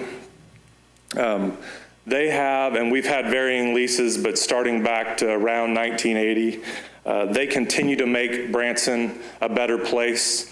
These properties pour investment in, make their products new, and they do all the things that I think the city would want us to be doing, and we hope for the entire city. The other thing I know about them is over these last few months, like everybody in town, but we have made, all of us are making major sacrifices in our business. We're doing pay cuts. We are spending as little money as we can. We're freezing payments on everything. I mean, for us, if it's not putting gas in go-karts or having something to do with safety and putting a little oil on the Ferris wheel, I say that just kind of jokingly, that's exactly what we're doing. And we're cutting budgets as much as we can. So we don't come here just asking for a handout, but because, at least in my view, we view the city as a partner, as being our landlord, and with the request really being, if the city's going to continue to be in the business of being a landlord, we would just ask the city that they consider some form of relief like other financial partners are doing. At the time I called, and I think others maybe contacted the city as well, we were talking to, and many times spurred on by either us or the other party, talking to our banks and going to, interest only, or I don't know, but in some cases maybe principal forgiveness for the moment, talking to insurance carriers with them saying, hey, you're not open, we're going to figure out a way to reduce premiums, vendors, flexibility, when they're not providing a service, or we couldn't be open, our doors couldn't physically even be open, and then tenants, I think some of us have tenants ourselves, worked with them, a couple of brochure distribution companies represented here, really trying to make this through with our folks. Yes, for both sides need the money and that sort of thing, but really just trying to make it through together. So, I had sent, I don't know what information you've received, but I had sent in just, hey, 45 days per city ordinance, we couldn't open our doors. And again, I think most of us were closed probably more like 60 days, if not more. But 45 days divided by 365, that's 12% of this year. I think the revenue would be higher than that 12%, but I went in my proposal as conservative as possible. For us, that ends up being about $9,600, and I don't know what it is for everybody off the top of my head, but just really something to, I'm not even honestly, and this maybe doesn't help my argument, but so concerned about the dollar amount, but just to feel like we're in this together. You are our landlord, we are the tenant, we're doing everything we can to make our businesses go.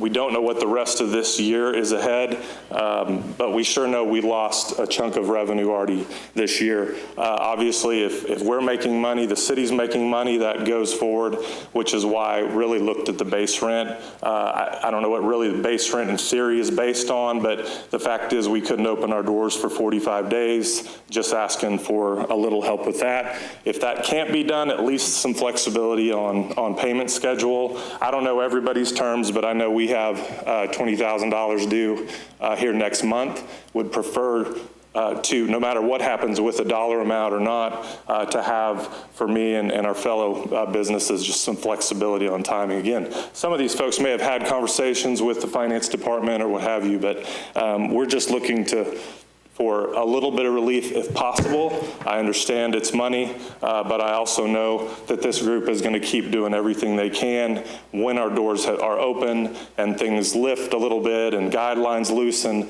They're doing everything they can and will to continue to make Branson a great place. So with that, I can answer questions or. Any questions of Craig? Yeah.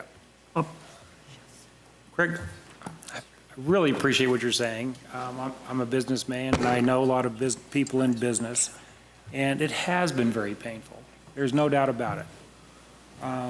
I don't know.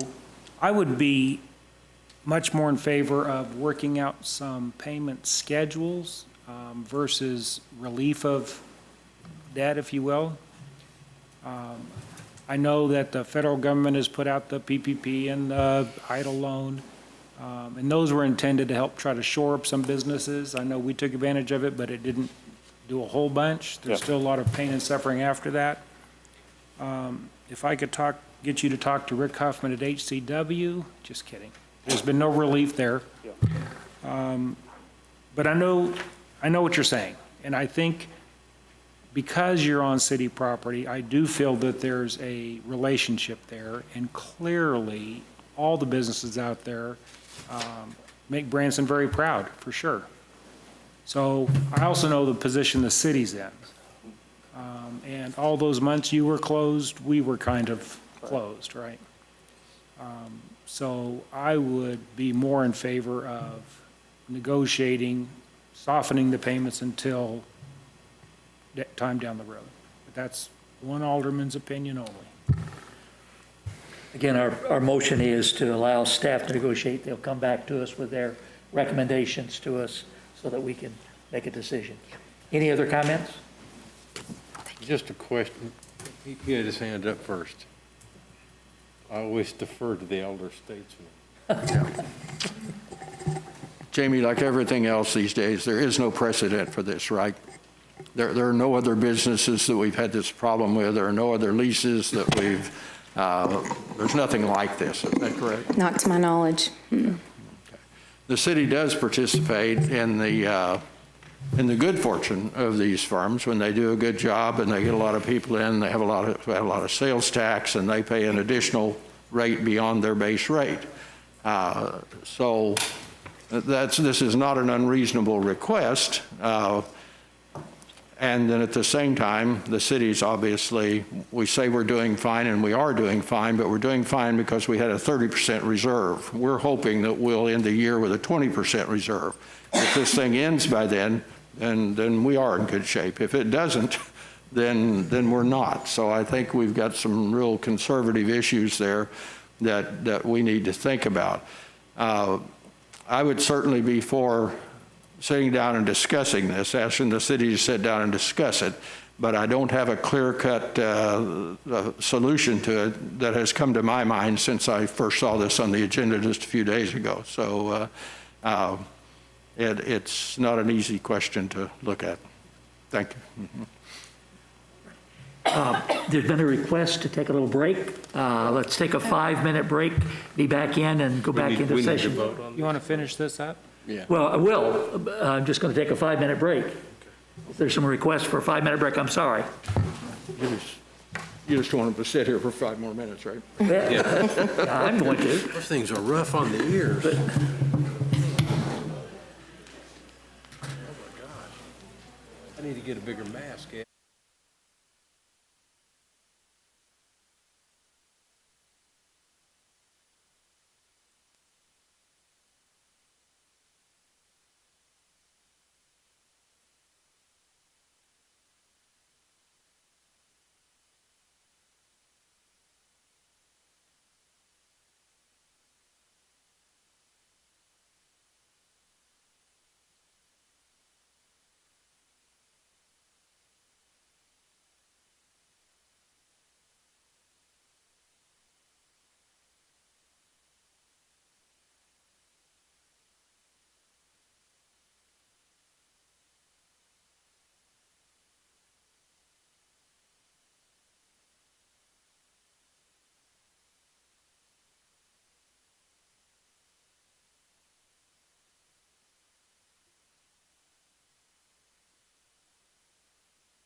And discussion area, anyone in the audience wishing to speak to this matter?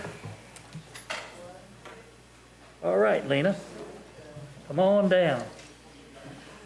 There's no speed limit, Lena. Yeah.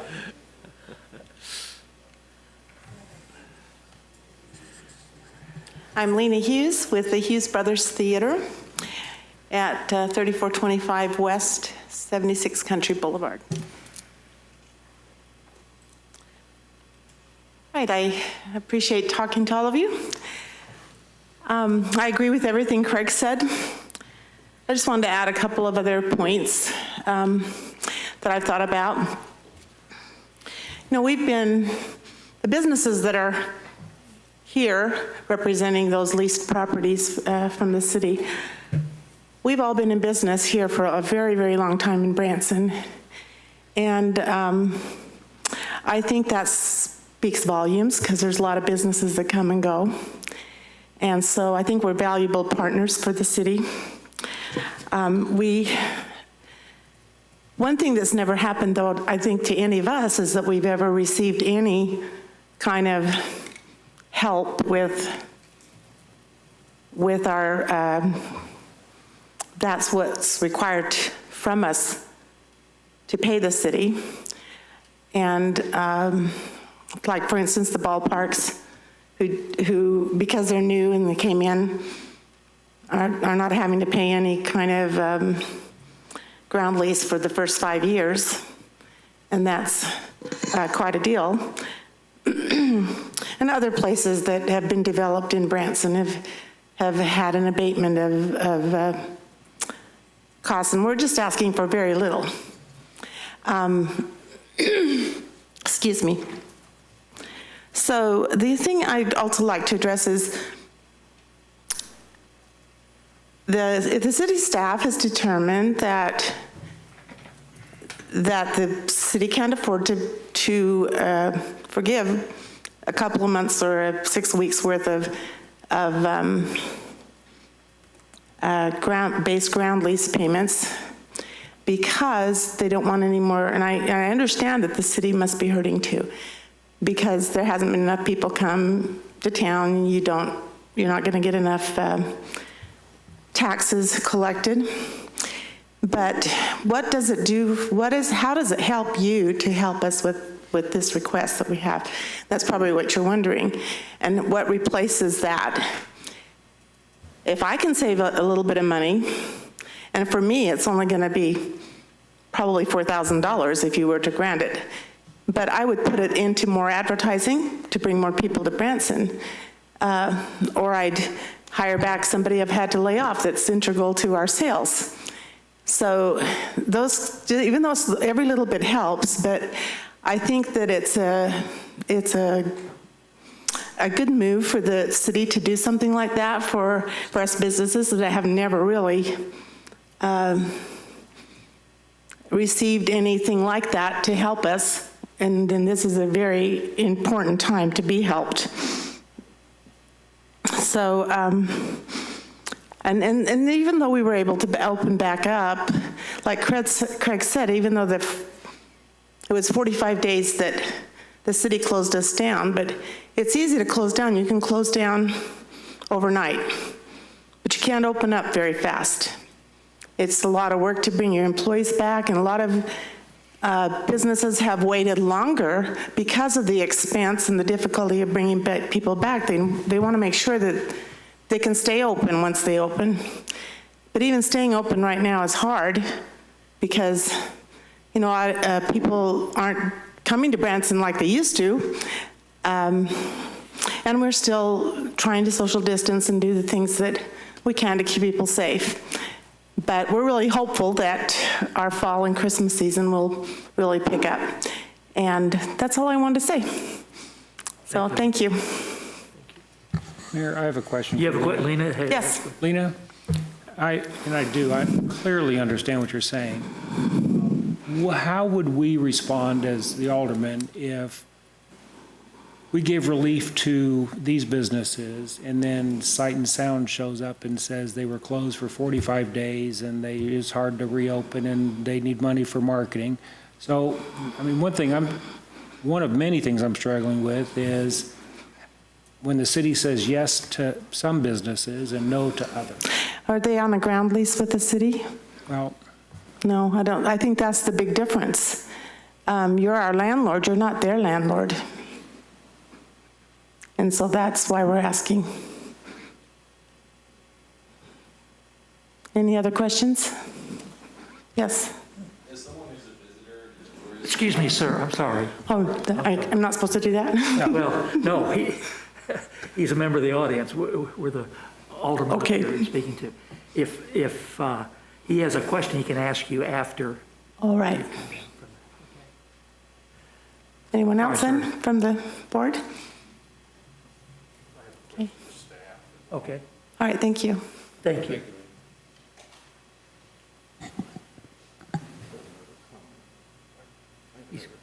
Go ahead, Bill, go first.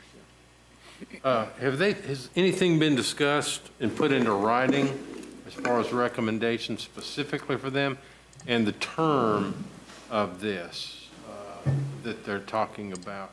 30, 60, 90, 120, 180 days? I think that's why we're here tonight, is just to get permission to renegotiate. So there's about 5 leases that we would have to take a look at and renegotiate those terms. So as of yet, we have not done that. We haven't received any written notification of what they're actually asking for yet? I think there was just one request for us to look at it. That's why we're here tonight, just to get permission to move forward with it. Thank you. You're welcome. Alderman Simmons? What we're really asking is, really, to me, we're not asking to renegotiate those contracts. We're asking to make an exception to those contracts of some kind or another on a short-term basis. Is that correct?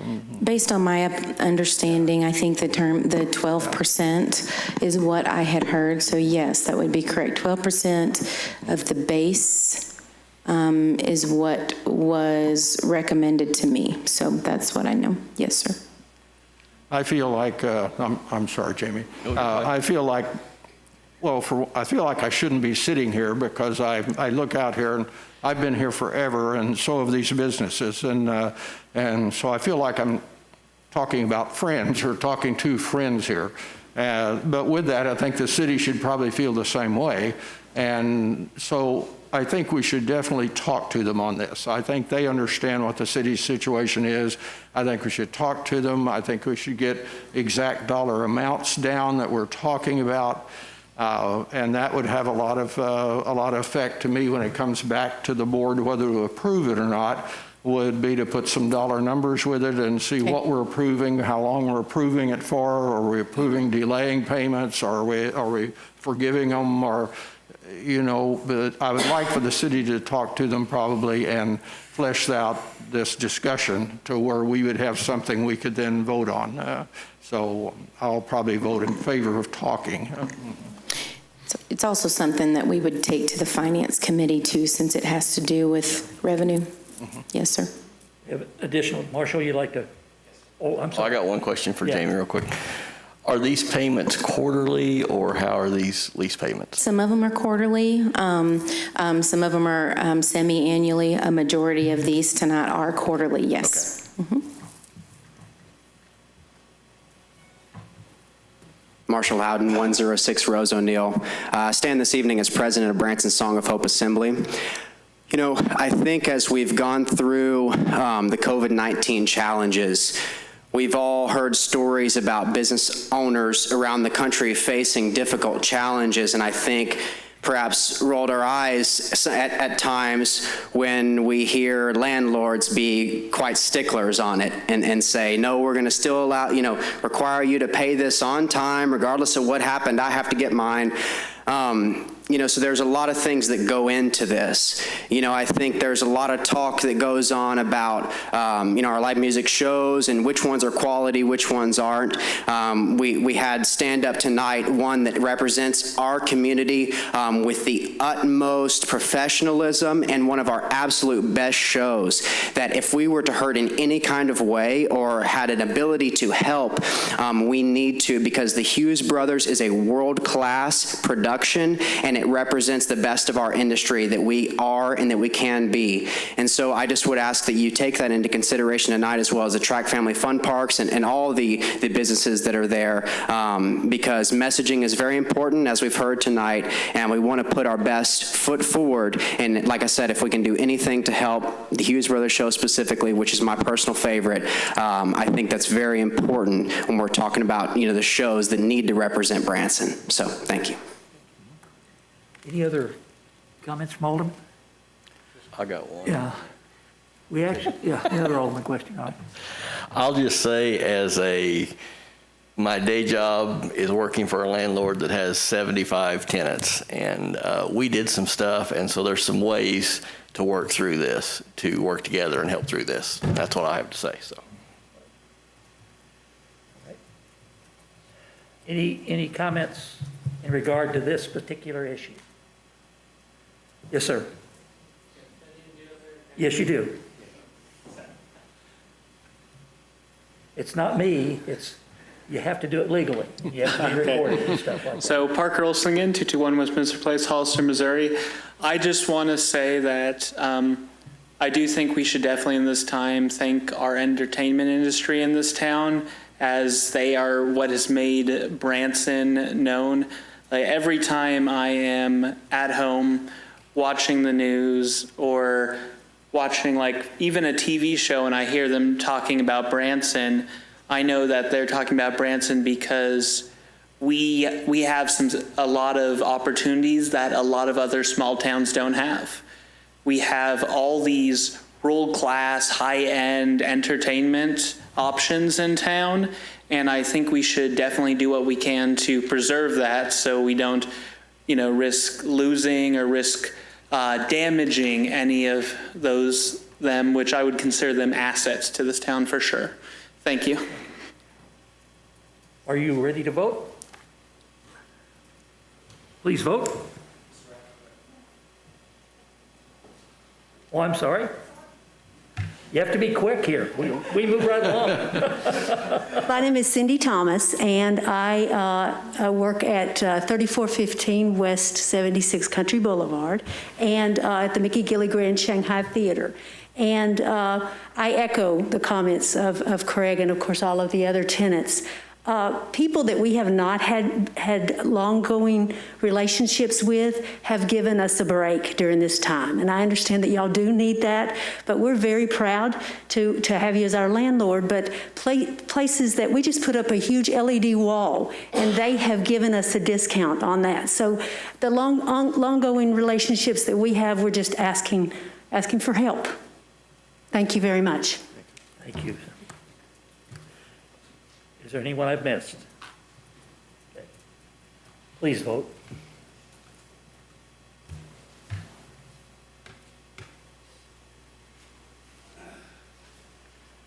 Five Aldermen present, yes, 5, passed.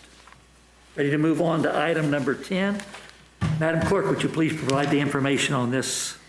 Your Honor, this is the first reading of Bill number 5825, an ordinance approving the modification of the energy performance loan with Central Bank of Branson. We have a staff report from Jamie Roush. Thank you, Mayor, members of the board. Due to the current financial market, we thought we would take advantage of lower interest rates at this time. We have an energy performance loan. The original amount was $1,091,000. It was 15 years. It started in 2011. It goes to 2026. The original interest rate was 4.79%. As a result of all this, we started looking at our debt and ways that we could save money and improve, and this was one of those. We worked with Central Bank. We did some talking with some other banks about the interest that we could receive on a loan modification. We didn't have to pay like refinancing costs and those kind of things. So this is an opportunity for us to save $85,000 over the life of this debt and reduce 3 years off of this debt, which would put the ending date at 2023 instead of 2026. And again, we would save $85,000. So staff does recommend approval of this as it is a great cost savings and it is general fund dollars as well. Do I have a motion approving the recommendation? So move. Second? Second. Second's been made. Anyone in the audience wishing to address this item? Any of the aldermen wishing to address this item? Mayor? Yes. Jamie, when we do things like this, traditionally, do we send these out for RFPs? We're not required to because it's a professional exemption by state. It's a financial. But what we did was we went around and called different banks to get what the interest would be for comparative purposes for you all. So that's kind of what we did to offset that. But we did not have time, with an RFP. It takes a little bit of time. You have to send it out and all those kind of things. So a lot of times with the financial market, it changes so frequently. It's difficult to do a typical RFP, which is why you can get some professional exemption on that. But we always like to show you competitive rates, which is why we did what we did today. Okay, and I know we're going to be asking for a double read. In my understanding of the economic climate is interest rates aren't going anywhere. I mean, I'm hearing that from you name it. Feds came out and said that they're projected, I think, for the next 2 years not to affect rates. So I'm not sure what the urgency is. Save money, because we got a lot less interest rate on this. Okay. That's the urgency for me anyway. We all want to save money. The 2.9% obviously is a favorable rate, for sure. But are we needing the double read? They gave us a 30-day window to keep this interest rate. So I can't speak for the bank, but I can say that that's the reason why we requested the double read. And that's up to you all. Mayor, am I out of line? Should we just be addressing this and then address the double read next? Yeah, we would need to approve this. Just do this, yes, And okay. then we I'm would good. have a request if one of the aldermen chooses to do so. I'm good. For a second read. Yeah. Thank you. Yeah. All right. No additional discussion? Please vote.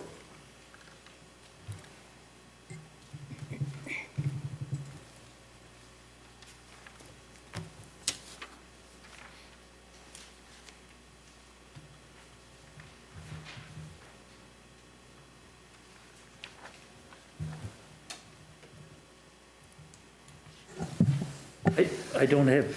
Yes, we don't. Yes, five aldermen present, approved. I don't have a request for a second read. There is, it was in the staff report for a second read, so if you want to go ahead, it would be a motion to move forward with a second read. It's not the actual item, it's just to get permission to move forward with the final read. That would be the motion that we would need. I'd ask an alderman to make a motion for. And it would be due to the time sensitivity of the interest rates on the financial markets. Mayor, I'd like to make the motion to go for a second read due to the time issues that we're faced with. All right, there's a motion. Is there a second? Second. There's a second. Any discussion on the second read? Mr. Simmons? Obviously, I don't think this meets my criteria for a second read. Yeah, I would echo that. It doesn't meet my requirements either. Anyone else? Just a question, Jamie, doing a second read tonight versus waiting for 2 weeks, what's the fiscal balance in all this? What's the cost?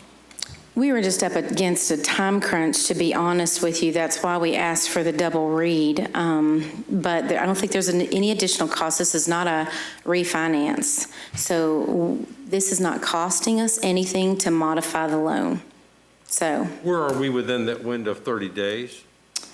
Oh my, I'm not sure. I will find out, but I want to say we're a week in, give or take a few days. So I think we still have some time, to be quite honest with you. We just were asking for a double read to try to give us a little bit of cushion, but that's totally up to y'all.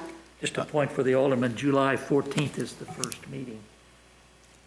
Jamie, is it fair to say that I understand under normal refinancing, you will receive a binding commitment at 2.9%, and they'll give you 30 days to act on that.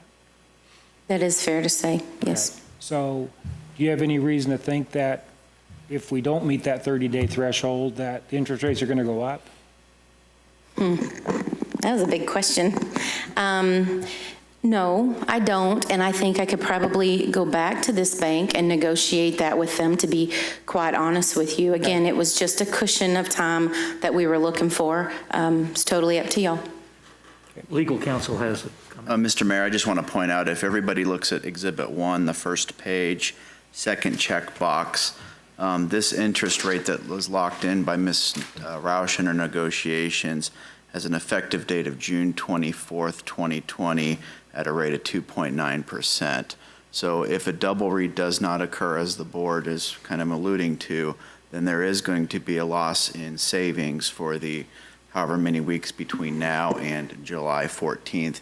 That is assuming that this rate can still be maintained on that point. I just want to be clear so that the record's clear as to that fact. So the loss of 2.5 to 3 weeks interest. Exactly. So there is a benefit to doing this today. Reduced interest. We pay interest semi-annually, so, Yeah. But when it starts, you'll pay interest. yeah. All right. Sensing the board wants to vote, you ready to vote? Please vote.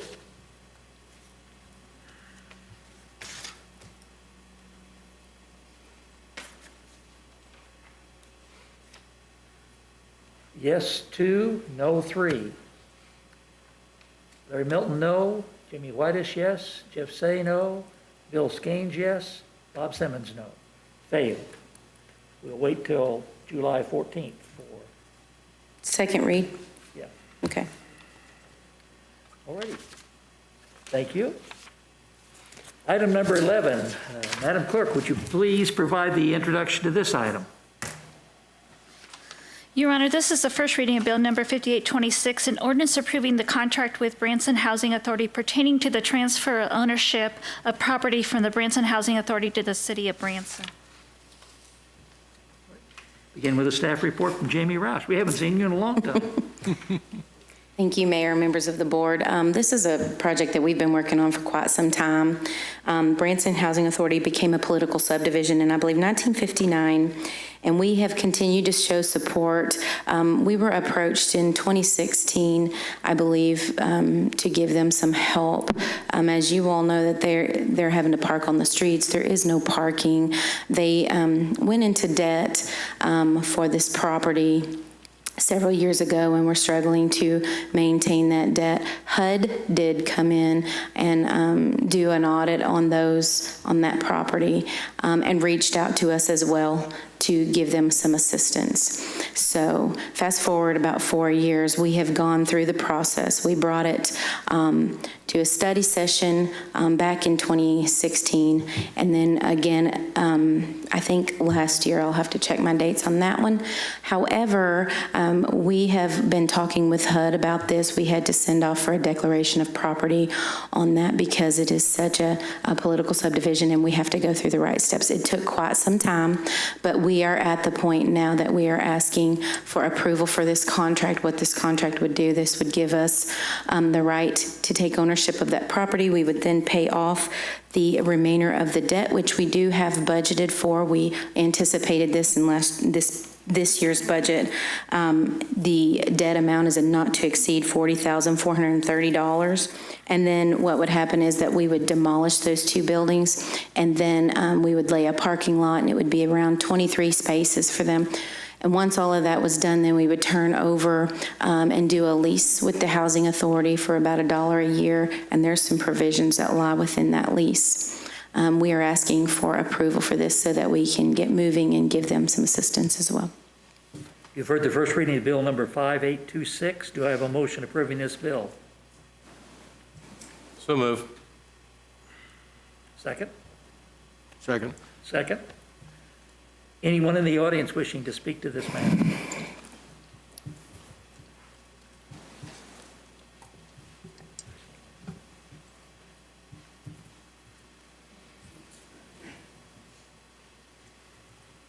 Good evening, Marcia Skimper-Carlock, 113 Wingfoot Drive in Branson, as well as Taney Hills Library Director. I've read through the language of this contract or the agreement, and nowhere in there do I see where it's listed as public parking. And as you know, the library is adjacent to this area. We also struggle with a parking problem. We are not funded by the Fed like HUD, which dang, I wish we were, but that doesn't happen. A number of our volunteers park along Pacific. And Pacific is a difficult street. I don't know how many of you are familiar with it, but there are no stop signs, so traffic is pretty quick, and the grade is pretty steep. And our volunteers in the thrift shop are elderly. Oh, and by the way, with your surplus stuff from the sale that doesn't sell, we'll take it at the thrift shop, thank you. Used police cars? I take that too, I would. Anything to generate some dough, because we were shut down like the other places. But we'd like to know, is this going to be public parking so that we can also use it for our volunteers and for our staff? And that's important to us, and there's a need for that. Thank you, Marcia. You want me to answer that? Yeah. Chris, you want to take a shot at this, or do you want me to? Either way. Rock, paper, scissors. Bottom line is there's a lease coming behind this. If the board approves it, those considerations will be in that lease. So the original version of this wanted us to restrict it to just parking for the housing authority. We have removed that from this agreement, so it is silent. Our plan and our intent is when the lease comes back before the board to approve the use of this, that it will contain a provision to allow for public parking. Excellent, thank you. You're welcome. Love it when we can answer a question. Anyone else? Alderman.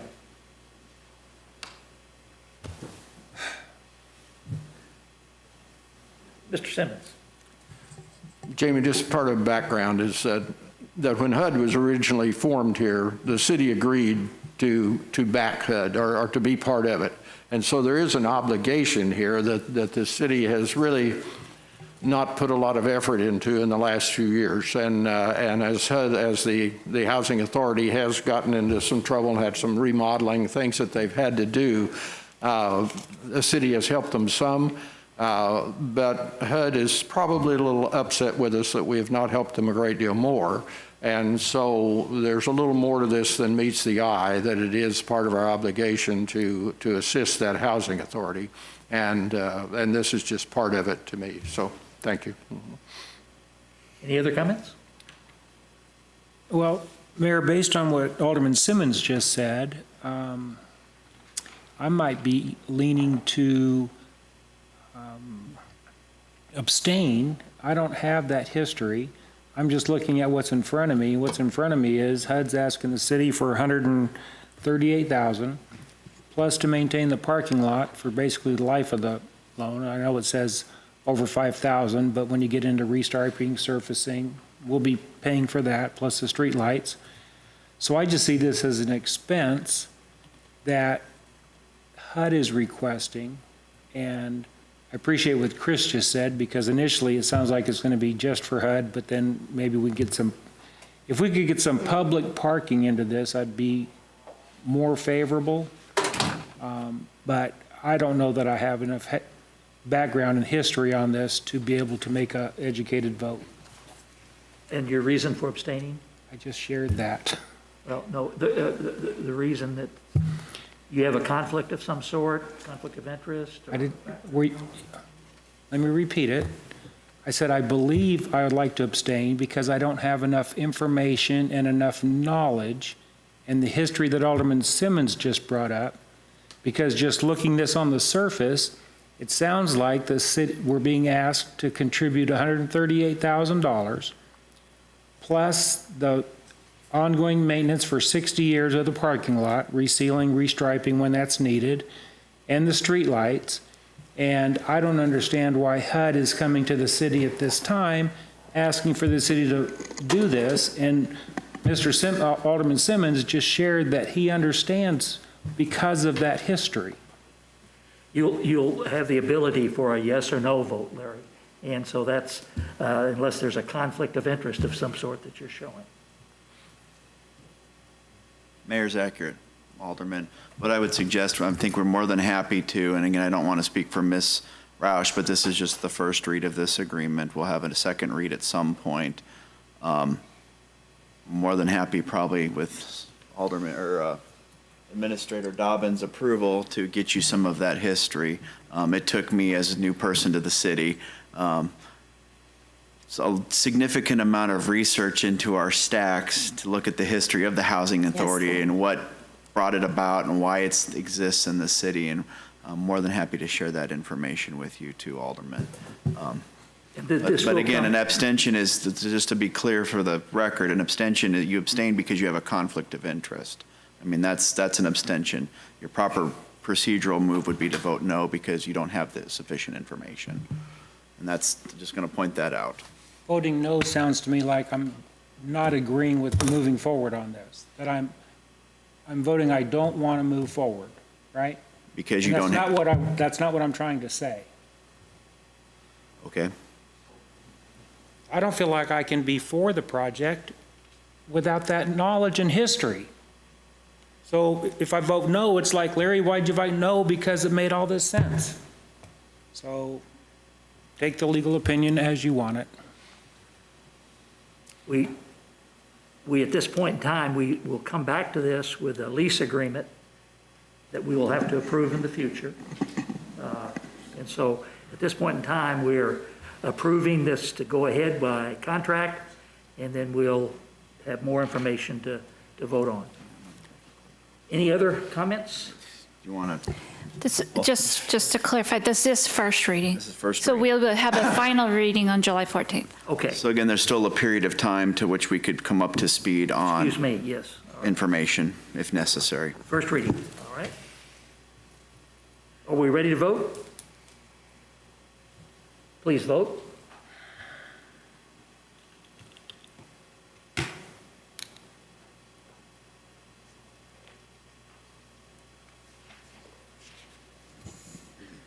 Mayor, I have 4 registered votes at this time. Mayor, I'm choosing not to vote.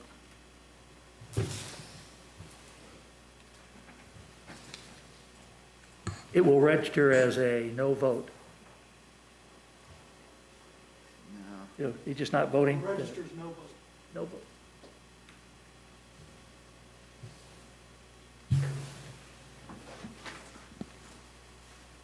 Do we need clarity?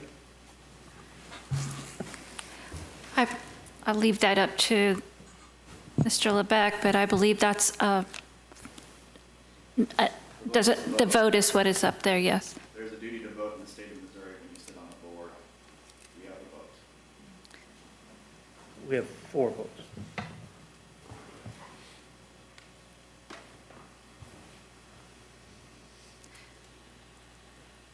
So we're going to show the vote, please, thank you. Amy Whitish, yes. Jeff Say, yes. Bill Skanes, yes. Bob Simmons, yes. Chris, you've come for the next item. Is that what you've come for? I have. I'm trying to get ready so we can move forward. Okay, all right.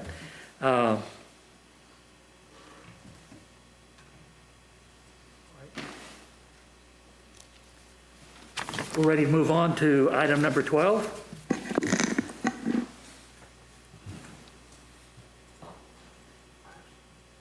Madam Clerk, would you please provide the introduction for this item? Your Honor, this is the first reading of Bill Number 5827, an ordinance amending Chapter 2, Section 28 of the Branson Municipal Code pertaining to administrative supervisory committees. All right. Again, with the staff report from Chris Lebec. Thank you, Mayor, members of the board. This is one of a few cleanup items you're going to see come before the board in the coming months with regards to some language changes in our municipal code. What the goal behind this change is to accomplish, we have a situation right now in our city code. I've pulled up the current code that requires each member of the board to sit on one of the advisory committees to the mayor. So we have 6 board members, 2 on each of the committees. What is happening here in the city is there's a lot of overlap between at least 2 of these committees. We have the Capital Improvement Committee and the Budget and Finance Committee. They intend basically operate part and parcel at times. We recommend the approval of a capital improvement, and then the Budget and Finance Committee decides whether or not the funds are there to go forward with that. Again, these are advisory administrative committees that are designed to provide information to the board as a whole. Because there is overlap and the potential for overlap where these committees sometimes meet together, what ends up happening is because the ordinance is written in such a way that 2 board members shall serve on each committee, we in essence have a de facto board meeting occurring. So when the Capital Committee meets in the same room as the Budget and Finance Committee, although they are voting on 2 separate different issues, we have 4 members of the board, which ultimately is a quorum. So what you have before you is you have a change to section 228 sub A that says, in essence, that the mayor may appoint. Okay, this gives some flexibility instead of mandating 2 per committee. Again, since these are advisory committees for the mayor and ultimately to the board, this will give some flexibility. So if you look at the ordinance sitting behind the staff report, we're making a change to some of the nuance in the language. We're taking it from a shall to a may. One thing to note to the board, as you consider this, if the board wants to move forward on this, I am asking for a modification to the ordinance on the fly. I'm going to fall on the sword on this one. In reviewing this this evening, I realized that I had left out a portion of this that we need to strip. If you read subsection A, it says each member of the board, comma, by appointment of the mayor, comma, shall serve on one of the following committees. The ordinance that is before the board has us striking each member of the board, comma, by appointment of the mayor, comma, and then we add the sentence, the mayor may appoint members of the board to serve on the following committees. Where I messed up is I neglected to strip tongue-tied, shall serve on one of the following committees.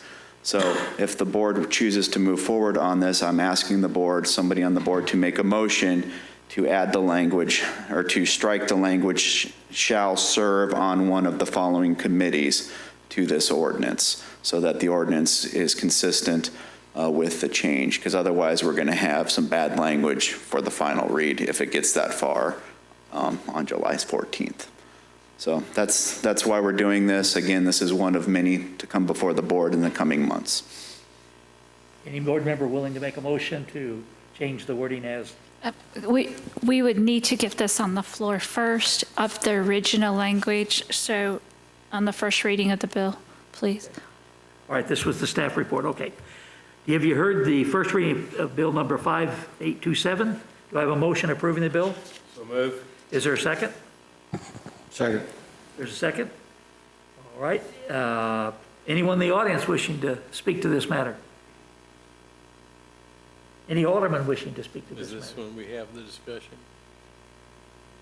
Is this the point in time to make? Well, if there's any discussion, maybe on the first reading. This is the first reading. I don't, if we want to get through that.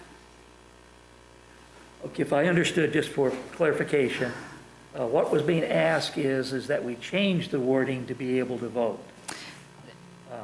That's correct. So, but we're on the first reading. So if there's discussion on the first reading of the as presented, if anybody has any discussion on that as presented.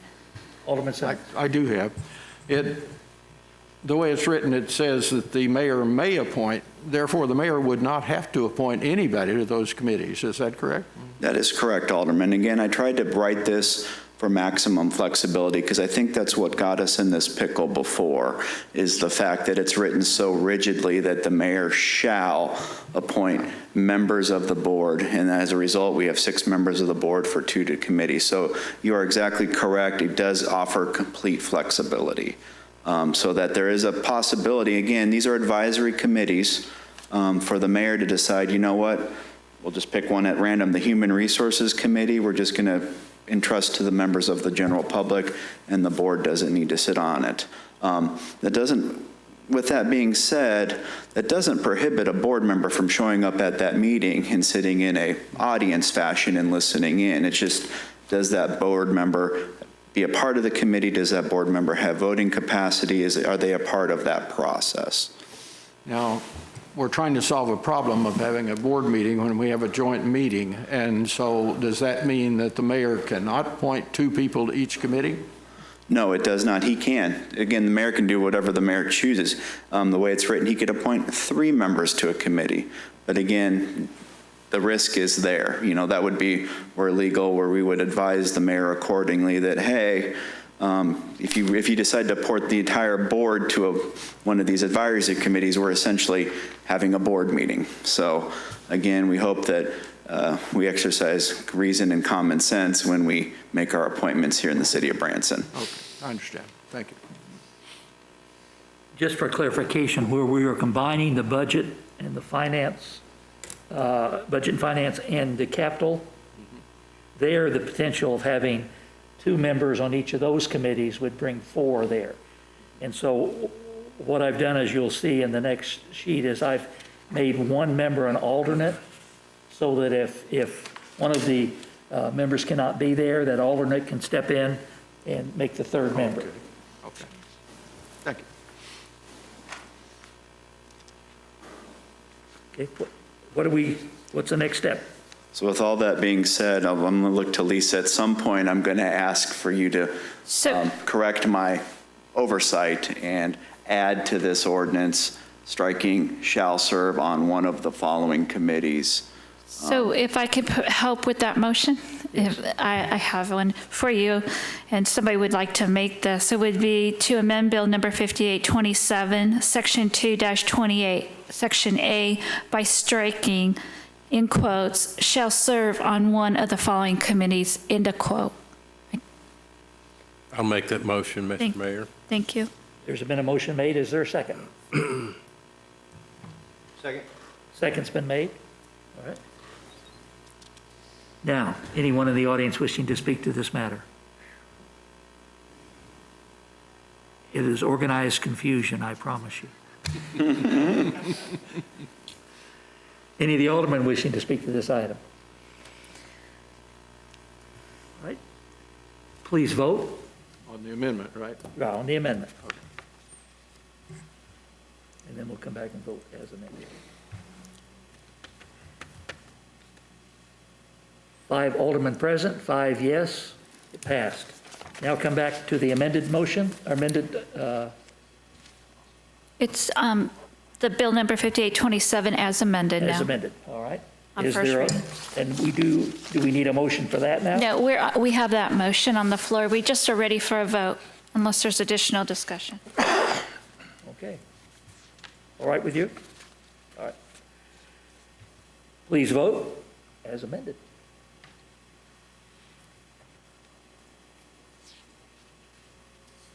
Yes, 5 votes, 5 present, it passed. Thank you. The next page, item 13, is in regard to appointments. The appointment process is in accordance with the Board of Committee Appointments procedure. Category 4 appointments are as follows. Appointment to the Budget and Finance Committee, Larry Milton, with the term expiring 2021. Appointment to the Budget and Finance Committee with term expiring April 2021, Bob Simmons. Capital Improvement Committee, appointment Kevin McConnell, appointment to the Capital Improvement Committee. Then appointment as an alternate to the Capital Improvement Committee. And for the circumstances I listed before, as we make in joint meetings, if someone is not able, if Alderman McConnell is not there, then Mr. Skanes can step in as an alternate. Human Resources Committee, Bill Skanes, appointment to the Human Resources Committee expiring 2021. Jeff Say, appointed to the Human Resources Committee with term expiring April 2021. Chamber of Commerce Representative, Jamie Whitus, appointment for the Chamber of Commerce Representative for the city, term expiring April 2021. Taney County Economic Partnership Board, Bob Simmons, appointment to the Taney County Partnership Board expiring 2021. Branson Housing Authority, appointment to the Branson Housing Authority to fill the unexpired term of Joyce Thompson, who resigned. I've asked Brian Klontz, and he's agreed to serve there. The next category is Category 5, and this requires board votes. All right. I will name the members to be voted on for each committee vacancy in Category 5. Do we do each one at So, Your Honor, the way we have this set up is that we have it listed as a slate, basically, so we have everybody. Similar to, I guess, related to the consent agenda, if there's anybody that you want to pull down and not vote on it in the whole group, we can take them individually. If not, we just run them straight through and vote as, basically, I call it a slate or as a whole group of people. So that's the board's choice, but that's how it's set up to do. In your information, you have that Jamie Whitus, appointment to Advisory Board, Park Board, Planning Commission, Jeff Say as Alderman Rep, the M. Graham Clark Downtown Airport Board, Larry Milton appointment, the Branson Hills Infrastructure, CID appointment to Branson Hills Infrastructure, Pat Joyce, same appointment to Robert Davis, and the third appointment to Jerry Givens. Does the Alderman choose to bring any down, or are you willing to make a motion to approve as presented? And Mayor, for the record, because of the terms are so important for the record, I'm just going to let it show the records as written in my minutes, because that's our record to keep track of these terms. Sure. Thank you. And all those appointments to the Branson Hills Infrastructure have a June 2024 expiration. You ready to vote?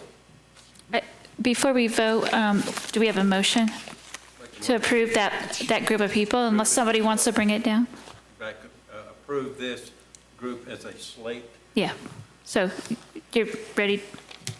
Motion been made for this slate to be approved? The whole group. Mm-hmm. Is there a second? Second. Thank you. Second. Ready to vote? Please vote.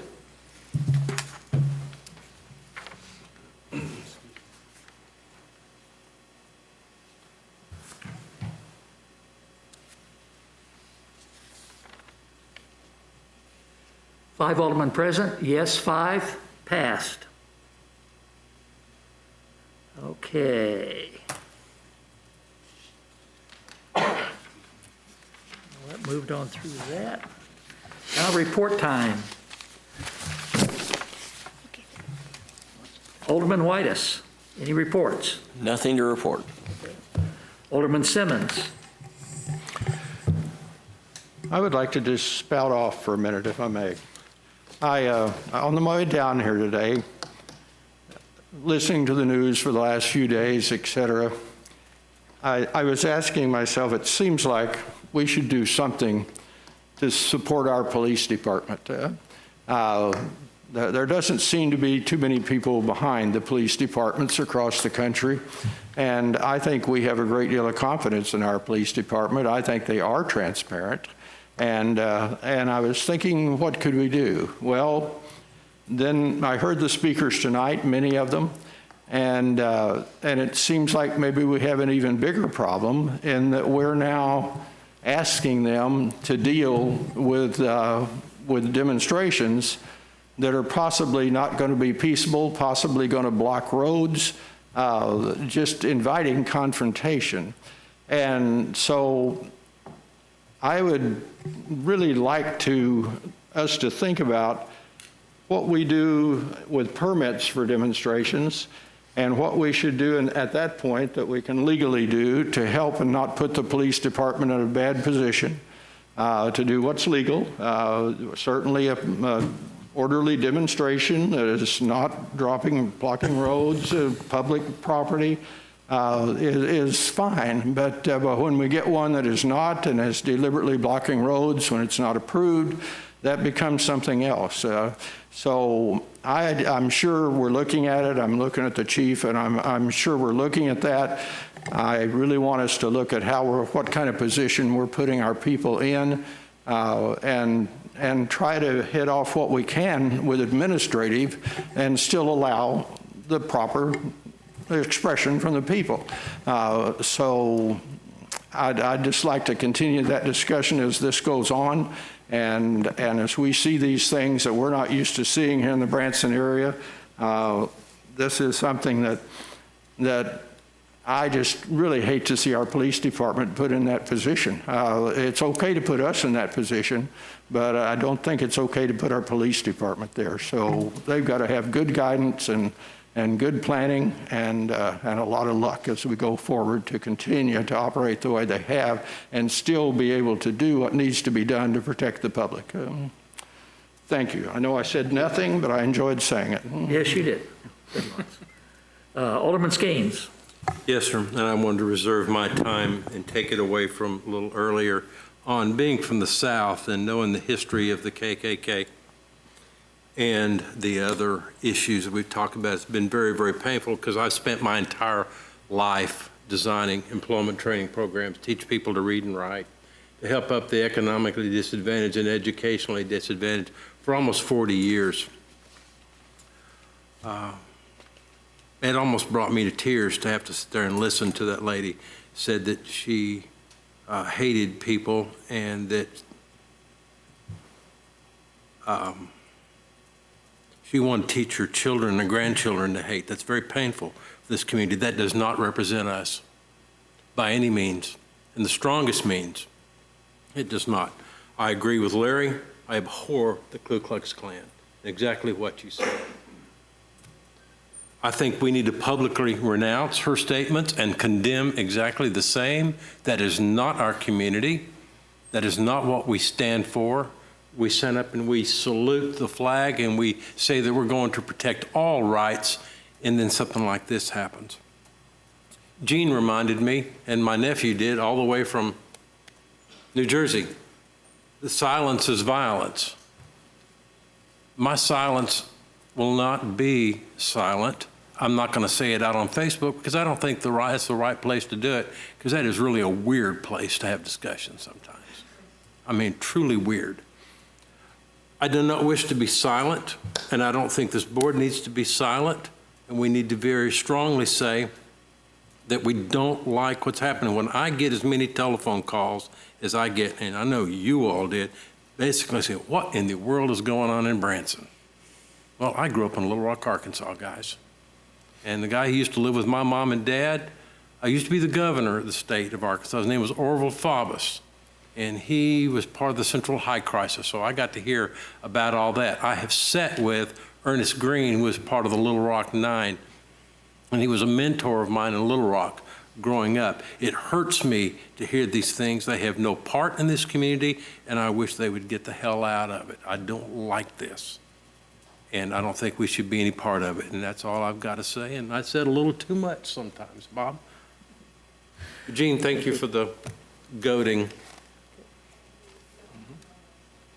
Alderman Milton. No report. Alderman Say. No report. All right. Administrator Dobbins. He's asleep.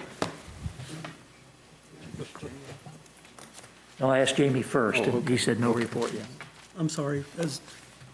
I apologize. Did Alderman Whitus get the opportunity to speak? I think I did, didn't I? Yeah. Okay. Yeah, you gave me. I'm good. I'm going to say something that some of you won't be happy to hear, but I'm going to say it anyway. That woman was appalling in her behavior that we are talking about. I've been a police officer for 40 years. I've arrested members of the Ku Klux Klan, and I'm not going to tell you I'm sorry that I did it. But I'm going to tell you this. My son-in-law is black. He comes to this town all the time and never has a problem. Not one. So it makes me wonder where all the mouths and voices come from that say, oh my God, the city of Branson is a problem when you can drive 30 miles down the road and be in Harrison, Arkansas. Yep. If you want to find the Ku Klux Klan, you go to Harrison, Arkansas. I am proud of this community. I am proud of the people that live here. I am proud of everything that we do and every one of the members of this police department does every day to protect everyone's right to speak. I am so perturbed and angry with what occurred with George Floyd. That man should have never died. It was a tragedy. I have been a police officer for 40 years. I have trained officers in the police academy in defensive tactics. There is no defensive tactics ever taught on the face of the earth that I'm aware of that tells you to put a knee on a man's neck and hold him there. That's wrong. But we address the problem. We do not become the problem.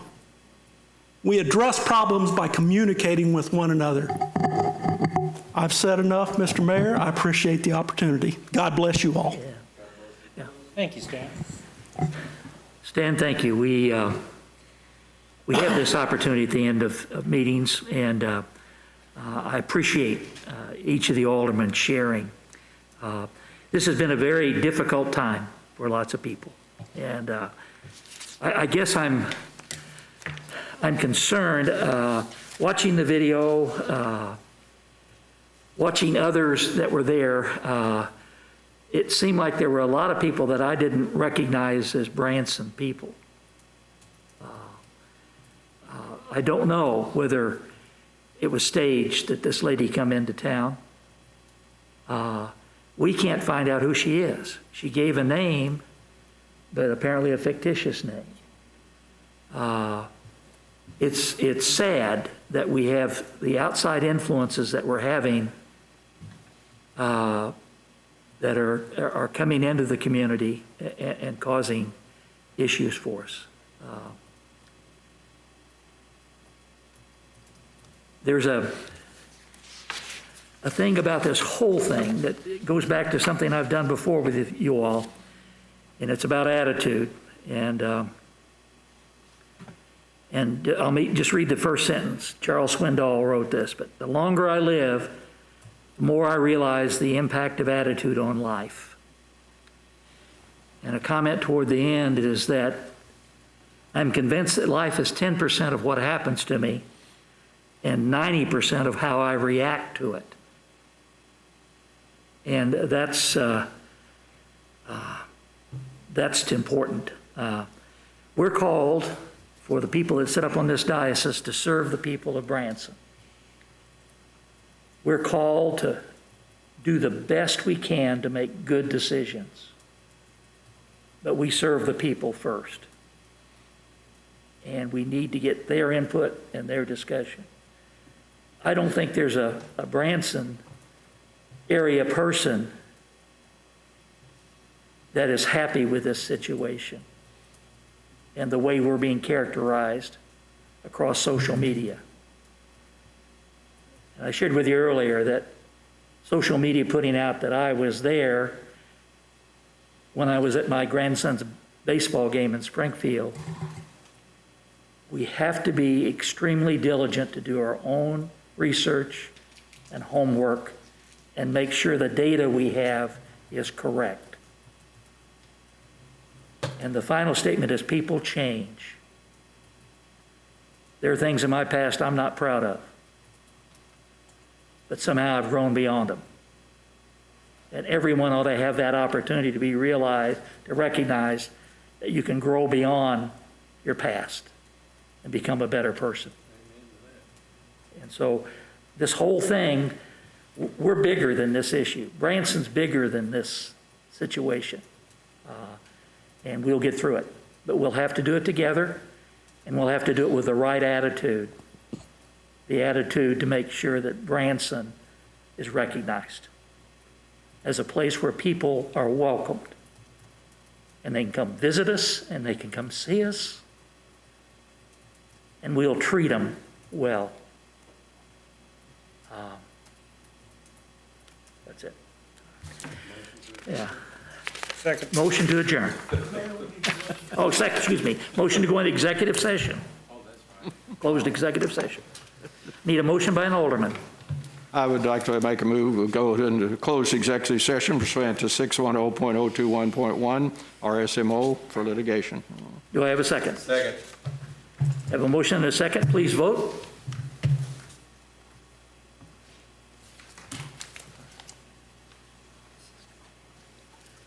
Five present. Yes vote 5. We go into executive session. Now, do I have a motion for the Board of Aldermen's meeting to adjourn? So moved. So moved. Is there a second? Second. Call for a vote. Do we need to have it by? Yes. Please vote to adjourn. Okay. This is where we get the ribs, right? Yes, 5. Motion to adjourn is approved. Thank you. Thank you all for sticking with us tonight, staying here. Appreciate that.